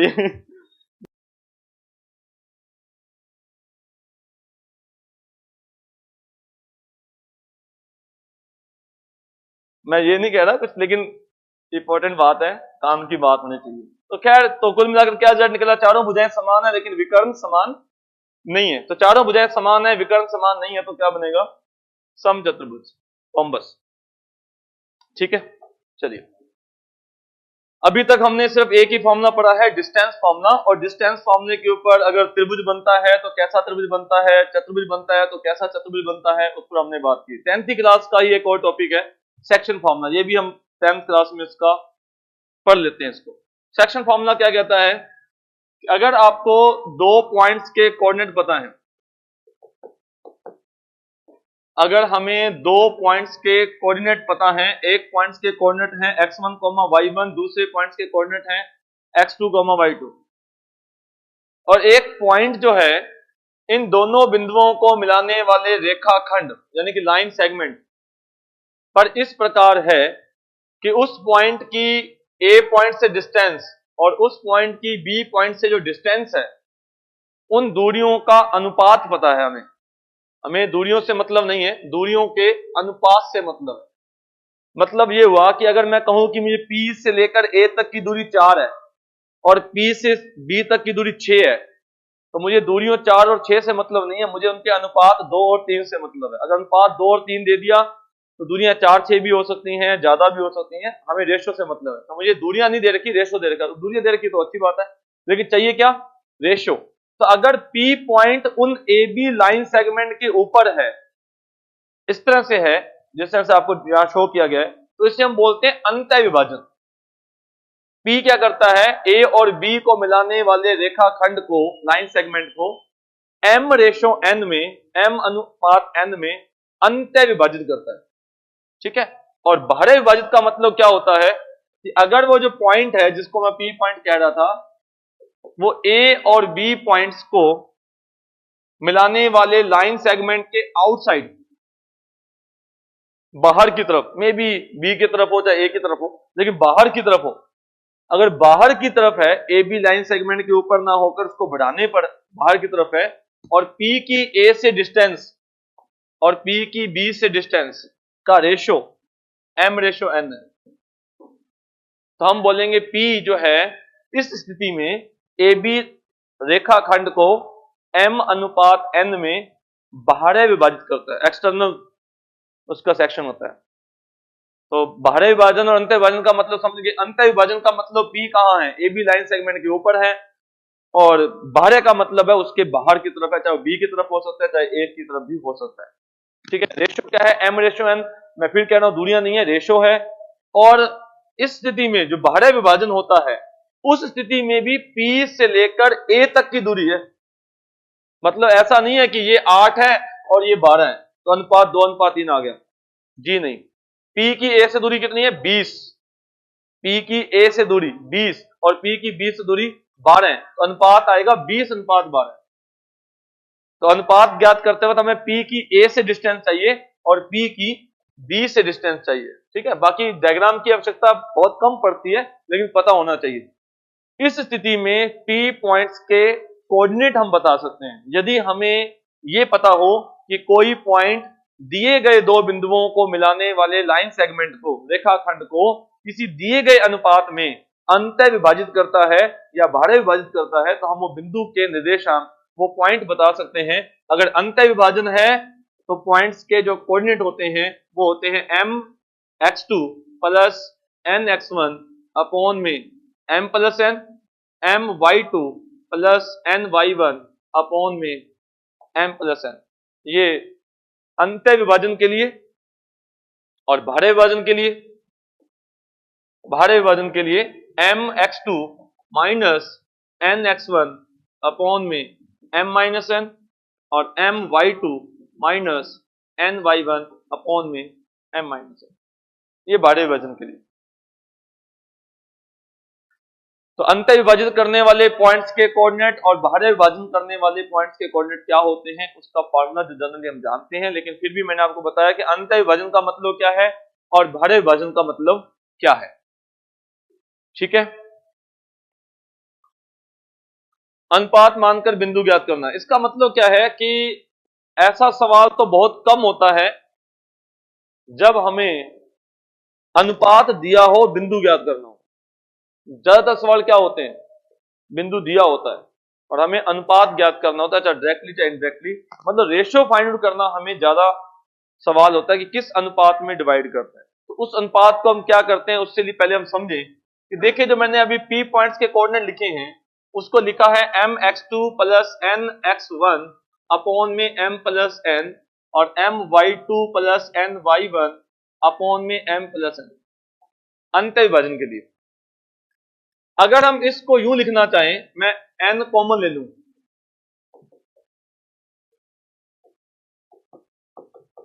अगर n कॉमन ले लूं तो अभी भी मैथमेटिकली सही लिखा गया वही लिखा गया जो पहले लिखा गया था, दोनों में कोई फर्क नहीं है। बस इतना ही फर्क है कि आपने n एलसीएम ले लीजिए तो वही बन जाएगा।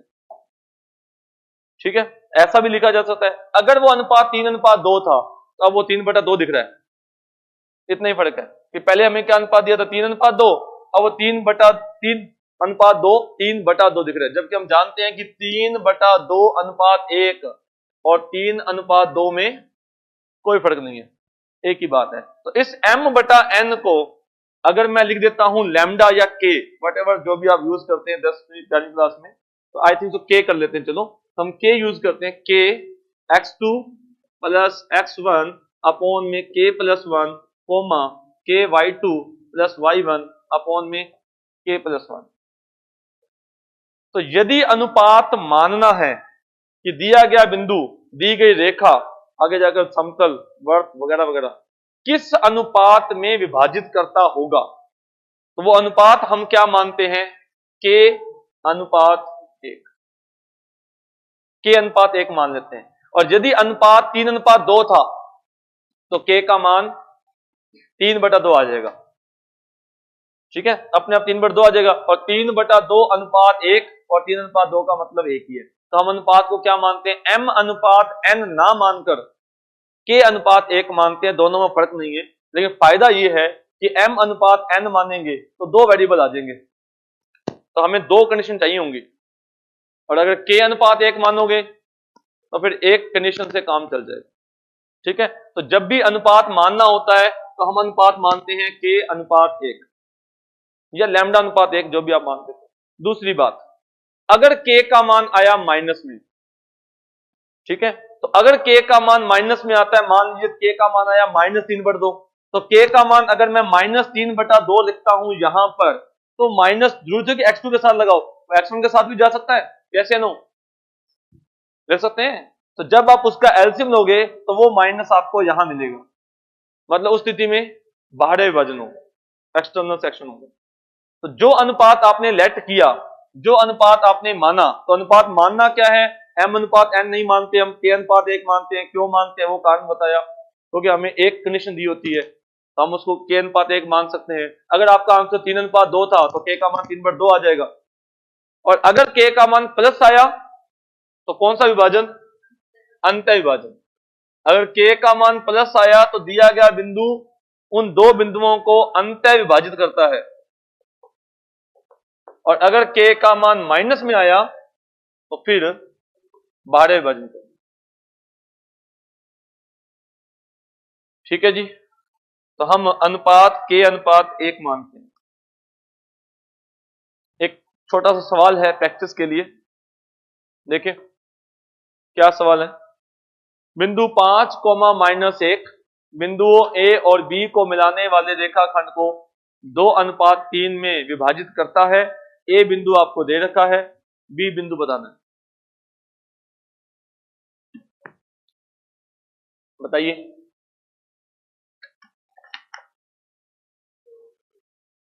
ऑप्शन से कर रहे हो कि मान कर रहे हो, देखते हैं।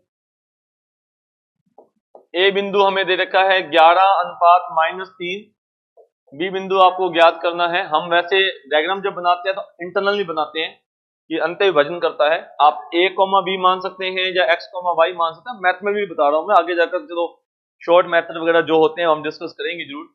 और हमें जो बिंदु दे रखा है वो क्या दे रखा है, 5, -1, और वो दिखा हुआ है 2:3 में, 2:3।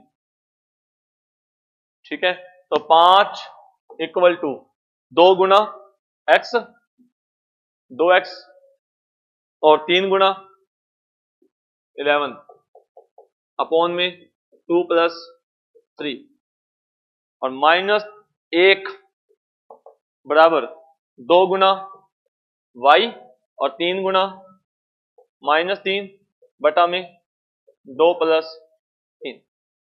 तो क्या x का मान कितना आता है, 25, 25 में से 33 घटाओगे तो माइनस का 8, 2 का भाग कर दोगे तो माइनस का 4। तो x का मान आता है माइनस का 4 और y का मान कितना आता है माइनस का 5 और 9 10 का 14, सॉरी माइनस का 5 और प्लस का 9, तो 4 2 आ जाएगा क्या, प्लस का 2, y का मान प्लस का 2, -4,2। सही है क्या, सही है भाई। प्रैक्टिस है, थोड़ा सा शुरुआत में थोड़ा आसान सवाल है, बाकी तो चलेगा आगे। ये सवाल फिर आपके लिए होमवर्क है। बिंदु 5,8 ए बी को 2:1 के अनुपात में अंततः विभाजित करता है। यदि ए जो है वो 3,4 है तो बी क्या होगा, है ना। ये आपके लिए होमवर्क है, कर लेना। रेखा के द्वारा अंतः विभाजन, ये एग्जाम में कई बार पूछा गया है। अभी हमने रेखा का जिक्र नहीं किया, लेकिन आगे जाकर पढ़ेंगे। लेकिन आप सब जानते हैं कि रेखा का जो समीकरण होता है वो जनरल फॉर्म में क्या होता है, ax + by + c = b। आगे तो हम रेखा के प्रकार और सारा कुछ ही पढ़ना है हमें, आपकी शीट पर है ये सब कुछ। हाँ, इतना है कि जितना शीट पर लिखा है वो तो पढ़ाया जाएगा, उसके एक्स्ट्रा भी बहुत कुछ होता है। कई बार शीट अपडेट नहीं होती, क्लासरूम में बहुत कुछ बताया जाता है एक्स्ट्रा। वो बात तो आपको जो क्लास में अटेंड करते रहोगे तब पता चलेगा, ठीक है। तो सवाल ये है कि ये जो रेखा है ये दो बिंदुओं को मिलाने वाले लाइन सेगमेंट x1, y1 और x2, y2, इन दो बिंदुओं को मिलाने वाले लाइन सेगमेंट को किस अनुपात में विभाजित करती है। अब इसका क्या सेंस है कि मान लीजिए एक लाइन, एक रेखा का समीकरण आपको दे दिए, रेखा है और ए पॉइंट यहां है x1, y1 और बी पॉइंट यहां है x2, y2, ठीक है। और दोनों का जो इंटरसेक्शन पॉइंट है वो ये है, समझे। और ये हमें लाइन की इक्वेशन दे रखी है। तो हमें क्या पूछा गया है, रेखा ए व बी बिंदु को किस अनुपात में बांटती है, मतलब एम ए और एम बी का अनुपात पूछा गया है। हमें अनुपात बताना, दूरियां कुछ नहीं बताना, हमें अनुपात बताना बस कि किस अनुपात में बांटती है। जो डायग्राम आपके सामने बना है, इस स्थिति में रेखा क्या कर रही है, ए बी को अंतः विभाजित कर रही है, इंटरनल है, ठीक है। और बाहरी विभाजन का सेंस क्या होगा, बाहरी विभाजन का सेंस ये होगा,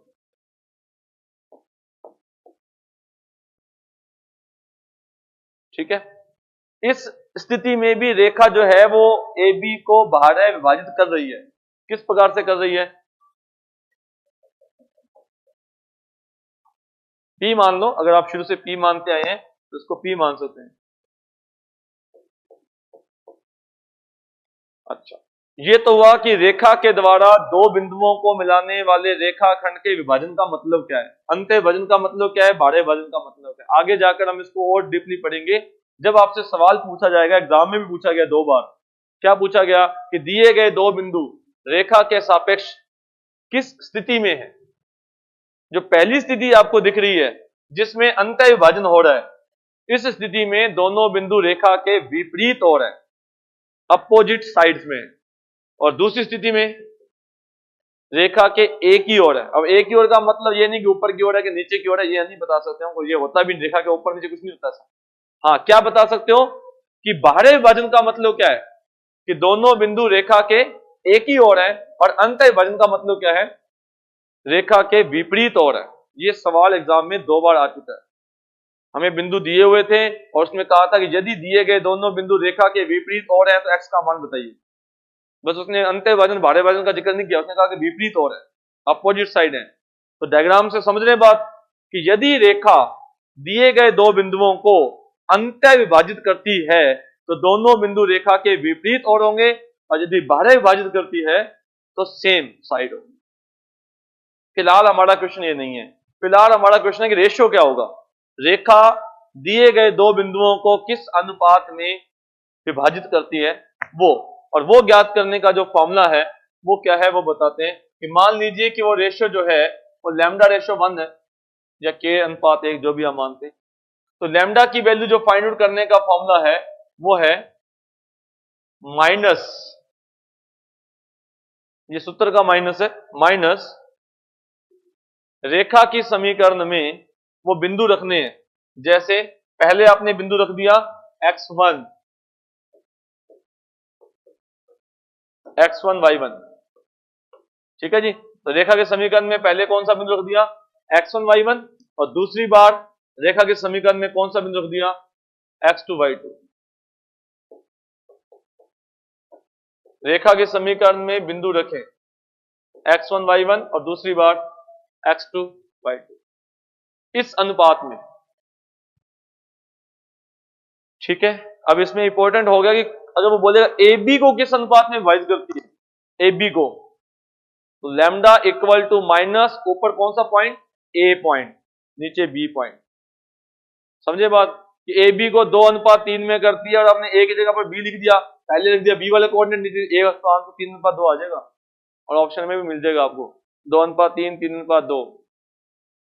जिस सीक्वेंस में उसने बोला है कि ए बी को किस अनुपात में बांटती है, तो पहले ए फिर बी, पहले ए के कोऑर्डिनेट फिर बी के कोऑर्डिनेट, उल्टा लिख दोगे तो आंसर उल्टा आ जाएगा, तो आंसर मैच भी कर देगा। और माइनस फॉर्मूले में है, मतलब क्या है कि जब आपने इसकी वैल्यू ज्ञात की, इसकी वैल्यू आ गई 3/4, तो बाहर माइनस लगा हुआ है, तो 3:4 में 12 विभाजित करती है। और अगर इसकी वैल्यू आ गई -3/4, आपने इसको सोल्व किया -3/4, तो माइनस भाग लगा हुआ था प्लस बन जाएगा वो। हमें टोटल लैम्डा देखना है कि टोटल लैम्डा क्या है, प्लस का आया कि माइनस का आया। अच्छा सवाल है, एग्जाम में 1-2 बार पूछा जा चुका है। सिर्फ विभाजन के फॉर्मूले उत्तर पूछा गया, रेशियो भी पूछा गया और आगे जाकर ये भी पूछा गया सेम हो रहा है कि विपरीत हो रहा है, तो हम आपको बताएंगे फिर आगे जाकर। तो किस अनुपात में डिवाइड करती है, रेखा के समीकरण में एक बार पहला बिंदु रख दो, फिर दूसरी बार दूसरा, एक्स और वाई हट जाएंगे, संख्या आ जाएगी, ठीक है। किस तरह से अच्छी तरह समझने के लिए ये सवाल देते हैं। फर्स्ट ग्रेड 2016 और ऑप्शन 3 4 4 3, अंत 12, मतलब जहां गलती की वहां आपको आंसर मिल जाएगा। बिंदु गलत रख दिया तो 3 4 की जगह 4 3 मिल जाएगा, माइनस भूल गए तो अंत की जगह 12 12 की जगह अंत मिल जाएगा, ठीक है। बस सारे ऑप्शन अवेलेबल है, आप बताओ क्या नहीं। और ऐसा हो जाए कि सबका एक आंसर आ जाए, फिर मान लें कि ये ऐसा संभव नहीं है। संभव है क्या? नहीं संभव, मतलब मैथमेटिक्स तो संभव है लेकिन प्रैक्टिकली संभव नहीं है। मैथमेटिक्स तो कुछ भी हो सकता है, प्रैक्टिकली पॉसिबल नहीं है। आप सबका आंसर निकाल लो बिना बताए कि मेरा आंसर क्या है, आप बता दो, पड़ोसी को बता दो तो भी पता चल जाएगा कि मैच नहीं कर रहा मेरा आंसर से।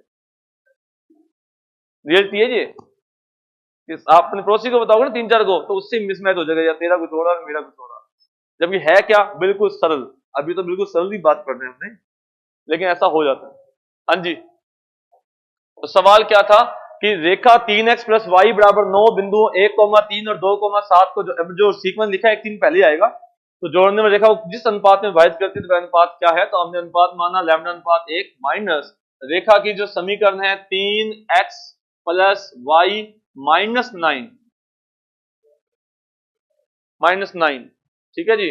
नेक्स्ट 3 + y तो लिखना है अपने को, और -9, तो पहली बार हमने बिंदु लिख दिया 1 3 और दूसरी बार 2 और 7। सोल्व कर लेते हैं, 3 और 3 6, 6 में से 9 गया, -3 बटा में 6 और 7 13, 13 में से 9 गया 4, आंसर प्लस का 3:4, तो 3:4 में अंत का विभाजित करती है।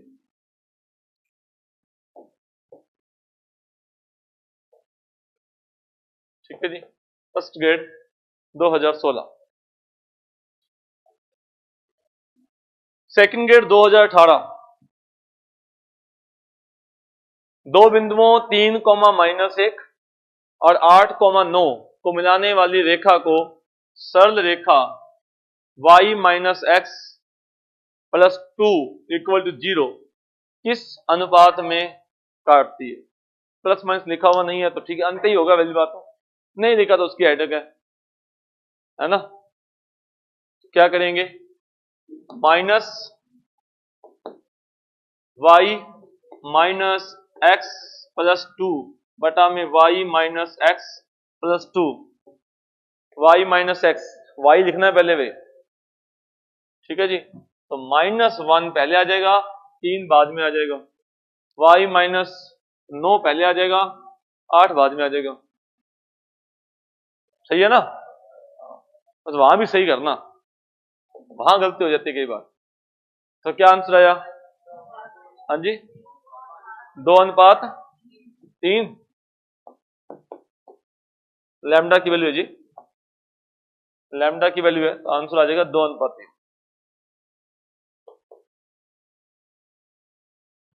चलिए जी, अब रेखा की जगह पर अगर एक्स अक्ष आ जाए, सिर्फ एक्स अक्ष कि दिए गए रेखाखंड को एक्स अक्ष किस अनुपात में बांटती है या वाई अक्ष किस अनुपात में बांटती है, तो उस केस में क्या होगा भाई, ये जो एक्स अक्ष है, अगर मान लो जिस रेखा की हम बात कर रहे हैं उस रेखा की पर्टिकुलर रेखा है वो एक्स अक्ष, तो अगर एक्स अक्ष है तो एक्स अक्ष का जो समीकरण होता है वो होता है y बराबर 0।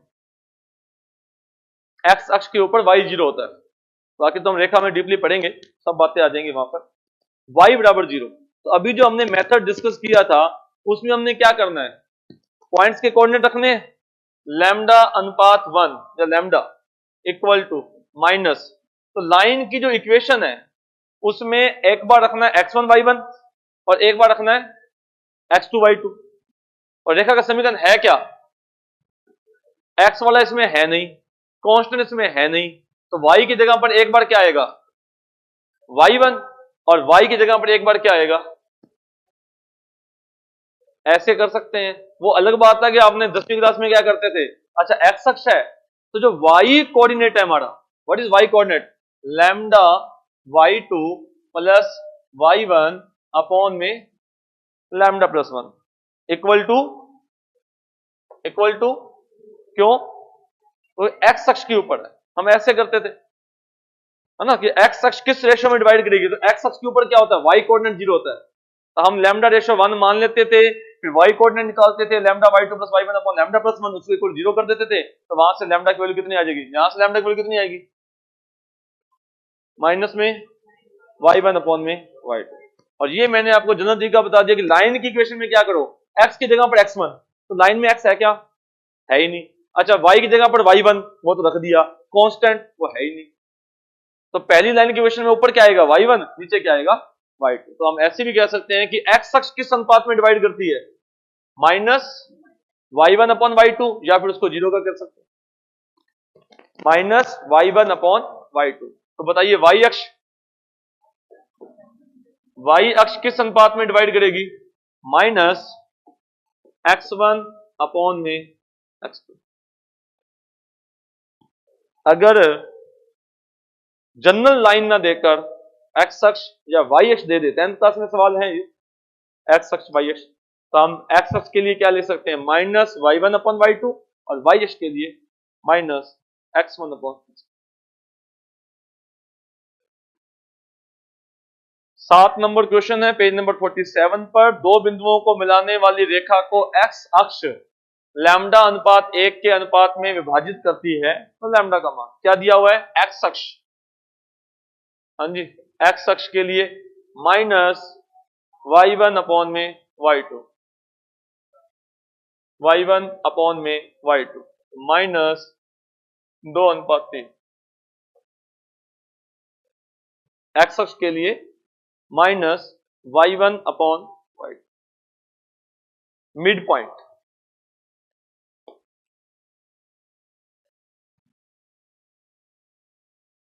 दो पॉइंट्स के कोऑर्डिनेट दे रखे हैं, एक पॉइंट है हमारे पास x1, y1, दूसरा पॉइंट है हमारे पास x2, y2, ठीक है जी, और मुझे ज्ञात करना है दोनों का मिड पॉइंट। अगर m जो है वो a और b का मिड पॉइंट है, तो फिर m की a से डिस्टेंस और m की जो b से डिस्टेंस है वो सेम है, तो डिस्टेंस सेम है, तो रेशो 1:1। तो जो आपने अंत्य विभाजन वाला फॉर्मूला पढ़ा था उसमें अगर मैं 1:1 वाला पॉइंट निकालता हूं, तो m equal to m coordinate 1 into x2 और 1 इंटू x1 अपॉन में 1 प्लस 1, m और n की जगह पर 1 1 लिखा है क्योंकि हमें मिड पॉइंट चाहिए, तो 1 into y2 plus 1 into y1 upon में 1 प्लस 1 तो मिड पॉइंट्स के जो कोऑर्डिनेट होते हैं वो होते हैं x1 plus x2 by 2, y1 plus y2 by 2। आसान बात है, हम सब जानते हैं दिए गए दो बिंदुओं के मध्य बिंदु के निर्देशांक क्या होते हैं, x1 plus x2 by 2, y1 plus y2, दोनों को जोड़ कर आधा कर लीजिए। अलग बात है कि जब कॉम्प्लेक्स पढ़ रहे होंगे तब z1 प्लस z2 बाई 2 करेंगे, तब सोचोगे कि ये क्या कर रहे हो, तब पूछेंगे a वेक्टर और b वेक्टर का मिड पॉइंट वेक्टर में पढ़ेंगे a प्लस b बाई 2 और कॉम्प्लेक्स में पढ़ेंगे z1 प्लस z2 बाई 2। अभी डिस्टेंस फॉर्म में पढ़ रहे हैं ना, तो उसको कॉम्प्लेक्स की लैंग्वेज में पढ़ेंगे जब, तब भी याद रखना प्लीज, है ना, तब भूल जाते हैं कई बार कि अब ये कॉम्प्लेक्स में कैसे आ गया। जैसे अभी हमने mx2 पढ़ा है तो इसको वेक्टर में पढ़ेंगे mb vector plus na vector upon m plus n। Complex में भी पढ़ेंगे mz2 plus nz1 upon m plus n। तब मत सोचना कि अब ये कॉम्प्लेक्स में ऐसे कैसे आ गया, ये कहां पढ़ा था। तो याद रखना कि कॉम्प्लेक्स में भी आएगा, वेक्टर में भी आएगा और आगे भी आएंगे। अब शुरुआत है x1 plus x2 by 2, y1 plus y2 by 2। लो जी, कुछ नहीं है, मिस्टेक से आ गया, कोई और सवाल लिखने के लिए कहा होगा उसने और लिख दिया, अब हट गया। देखिए त्रिभुज के शीर्ष ज्ञात करने का मतलब क्या है। अगर मैं आपसे ये कहूं कि एक ट्राइंगल है, इंपॉर्टेंट टॉपिक है ये भी, नेक्स्ट इससे ज्यादा इंपॉर्टेंट टॉपिक है ट्राइंगल का एरिया निकाल। अगर मैं आपसे ये कहूं कि मुझे एक ट्राइंगल के तीनों वर्टेक्स पता है,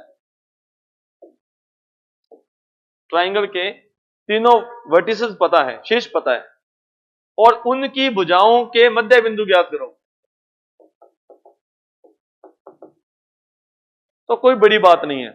एग्जांपल के लिए अगर मैं आपको कह दूं कि मेरे पास बी पॉइंट जो है वो 2,8 है, सी पॉइंट मेरे पास 0,4 है एग्जांपल के लिए, और डी बताओ, डी क्या है, बी और सी का मिड पॉइंट है, तो आसान बात है, दोनों को जोड़कर आधा कर देंगे ना, x1 plus x2 by 2, y1 plus y2 by 2, तो बड़ी बात नहीं।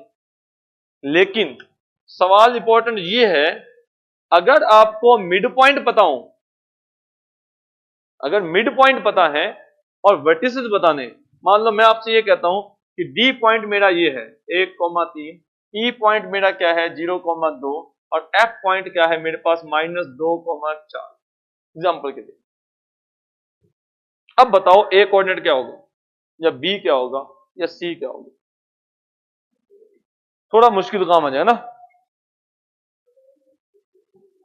आंसर नहीं बताना, आंसर तो इंपॉर्टेंट थोड़ी है, सीखना इंपॉर्टेंट है।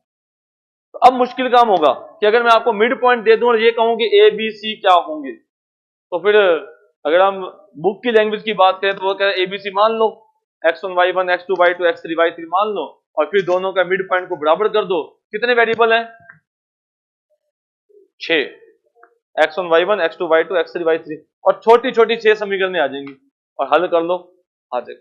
छोटी छोटी आएंगी, बड़ी तो नहीं आएंगी, सिंपल सही बात यही है, लेकिन फिर भी थोड़ा लेंथ चाहिए, ठीक है। अब दूसरा शॉर्ट मेथड क्या रहता है वो देखिए, अगर आपको ए ज्ञात करना है, ए ज्ञात करना है, तो ई और एफ को जोड़कर जो उसके सामने वाला डी है वो घटा दीजिए, मतलब -2 प्लस 0, इन दोनों को जोड़ दीजिए और 1 घटा दो, कितना आ जाएगा -3। सामने वाला घटाना है, ए के सामने कौन है, डी। अच्छा, अगर आपने ये y कोऑर्डिनेट ज्ञात करना है तो 4 और 2 6, 6 में से 3 घटा दिया, ये ए पॉइंट है। बी ज्ञात करने के लिए क्या घटाओगे, ई वाला, बी के जो सामने वाला है वो घटाएंगे, तो क्या आएगा -2 प्लस का 1, यानी कि -1 बन गया, -1 में से 0 घटा दो, -1। 4 और 3 7, 7 में से क्या घटाओगे 2, 5 आ जाएगा। और अगर सी ज्ञात करना चाहते हैं तो सी के लिए क्या घटाओगे, एफ, सी के सामने वाला एफ, जो भी नाम दे रखा आपने, तो एफ घटाओगे और बाकी डी और ई को जोड़ देंगे, तो 1 और 0 1, और 1 में से -2 घटाओगे तो 3 प्लस का 3, और 3 और 2 5, 5 में से 4 घटाओगे तो 1। अब आप चेक कर सकते हैं कि जो मिड पॉइंट आपको दे रखे थे उसके विद रिस्पेक्ट टू जो आपने एबीसी ज्ञात किए हैं वो सही है या गलत है। एबीसी का मिड पॉइंट देखो, ए और बी का मिड पॉइंट एफ आ रहा है, बी और सी का मिड पॉइंट डी आ रहा है, तो मिड पॉइंट वही आएंगे। तो यदि एबीसी दिए होते और मध्य बिंदु ज्ञात करने होते फिर तो कोई दिक्कत नहीं थी। अगर मध्य बिंदु दे रखे हैं और एबीसी ज्ञात करने हैं तो इस तरीके से ज्ञात कर सकते हैं। थोड़ा शॉर्ट हो जाएगा। उम्मीद करता हूं समझे होंगे। तो सवाल देखें।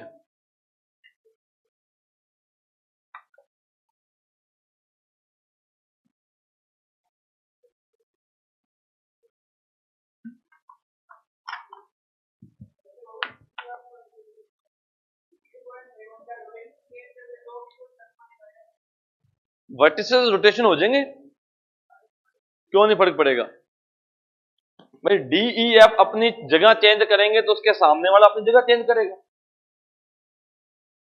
उसकी विद रिस्पेक्ट टू आएगा ना। अपने तीनों ही ज्ञात करेंगे। तो सवाल की लैंग्वेज जैसे इसमें दिया हुआ, देखो क्या दिया हुआ है, डी के सामने वाला बताओ। डी के सामने वाला, तो डी के सामने वाला तो डिपेंड करता है, डी ई एफ तीनों पर डिपेंड करता है भाई, डी के सामने कौन आएगा। समझे, जैसे पॉइंट बदलेंगे तो उनकी विद रिस्पेक्ट टू वर्टिसेस भी बदलेंगे, इसमें कोई बुराई नहीं है। ठीक है जी। तो बात क्या है, अब डी दे रखा है, ई दे रखा है, एफ दे रखा है हमें। तो ये मान लो डी है, एग्जाम्पल के लिए ये डी है, ये आपका ई है और ये आपका एफ है। और हमें डी बिंदु के सामने वाला शीर्ष बताना है, तो उसको कोई नाम दे दिया आपने, ए दे दिया, चलो ये ए है, ए आपको बताना है। तो डी क्या है 6,1, ई क्या है 3,5 और एफ क्या है -1, -2। तो ई और एफ को जोड़ दीजिए और डी को घटा दीजिए। तो 3 में -1 जोड़ेंगे तो 2, 2 में से 6 घटाओगे तो -4, 5 में से -2 जोड़ेंगे तो 3, 3 में से 1 घटाओगे तो 2, -4,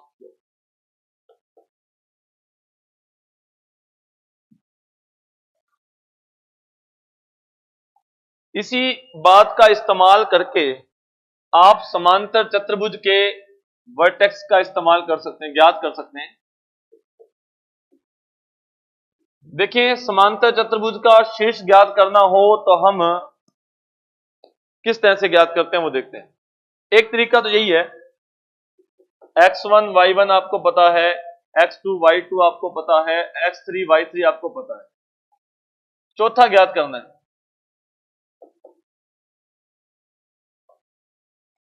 क्या करेंगे समझ गए,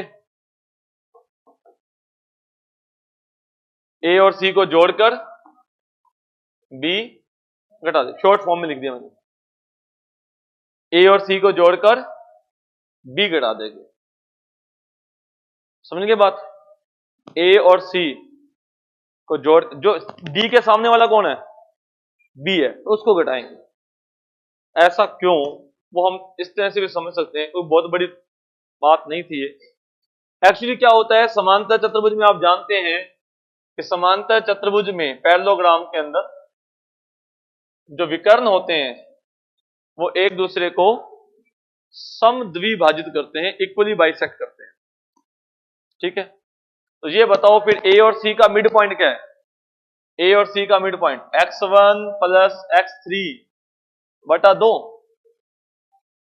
ठीक है, और बी और डी का मिड पॉइंट क्या है, a + x2 बटा 2, x कोऑर्डिनेट दोनों का। तो दोनों का मिड पॉइंट तो एक ही है, जो AC का मिड पॉइंट है वही तो BD का मिड पॉइंट है, दोनों को इक्वल कर दिया। यहां से A का मान कितना आएगा, 2 से 2 कैंसल, x1 में x3 जोड़ दीजिए और x2 को ऐसे किया अपने। ठीक है, और इसको एग्जाम में ये 2 बार पूछा गया सवाल, किस तरह से, ये सेकंड ग्रेड 2011 में आया था सवाल। एक समांतर चतुर्भुज है, एक पैरेललोग्राम था, इस समांतर चतुर्भुज का एक वर्टेक्स आपको बताना है और 3 वर्टेक्स आपको दे रखे हैं। अब आप चाहो तो मध्य बिंदु ज्ञात कर लो, तो भी एक बात है। और अगर आप मध्य बिंदु नहीं भी ज्ञात करते तो P ज्ञात करना है, तो P ज्ञात करने के लिए क्या करोगे, Q और S को जोड़कर R घटा देंगे। Q और S को जोड़कर R घटा दीजिए, तो 4 और 2 6, 6 में से 5 गया, 1, 6 और 3 9, 9 में से 7 गया 2। एक ही बात है, मध्य बिंदु का इस्तेमाल करोगे तो यही आएगा 1,2। स्कूल लेक्चरर 2020, ये अलग सवाल है, इसका नहीं। बहुत इंपॉर्टेंट टॉपिक है त्रिभुज का क्षेत्रफल, ठीक है, कल डिस्कस करेंगे। अभी हमने बेसिक पढ़ा है, बेसिक ही चल रहा है अभी ये। त्रिभुज का क्षेत्रफल ज्ञात करना बहुत इंपॉर्टेंट है, केवल फॉर्मूला नहीं, ये 10वीं क्लास में फॉर्मूला पढ़ता था हमें, उससे काम नहीं चलेगा, वो पता है तो ठीक है, लेकिन उससे भी ज्यादा इंपॉर्टेंट है श्रेखिता क्या होती है वो भी देखेंगे। चतुर्भुज का क्षेत्रफल कैसे ज्ञात करते हैं उसको पढ़ा जाएगा। 3 बिंदु और 4 बिंदुओं की जो कोलिनिटी है उसको दोबारा पढ़ा जाएगा, एग्जाम में बहुत बार क्वेश्चन आया इसका, कोलिनिटी का। त्रिभुज का केंद्रक के निर्देशांक कैसे ज्ञात करते हैं, अंत्य केंद्र के निर्देशांक कैसे ज्ञात करते हैं, लंब केंद्र के निर्देशांक कैसे ज्ञात करते हैं, और परिकेंद्र के, इसको मिलाकर बेसिक पूरा होता है, फिर आएगा बिंदुपथ, फिर सरल रेखा। ठीक है जी, तो अभी हम शुरुआत का जो बेसिक है उसको पढ़ रहे हैं। ठीक है, कल मिलते हैं, थैंक यू।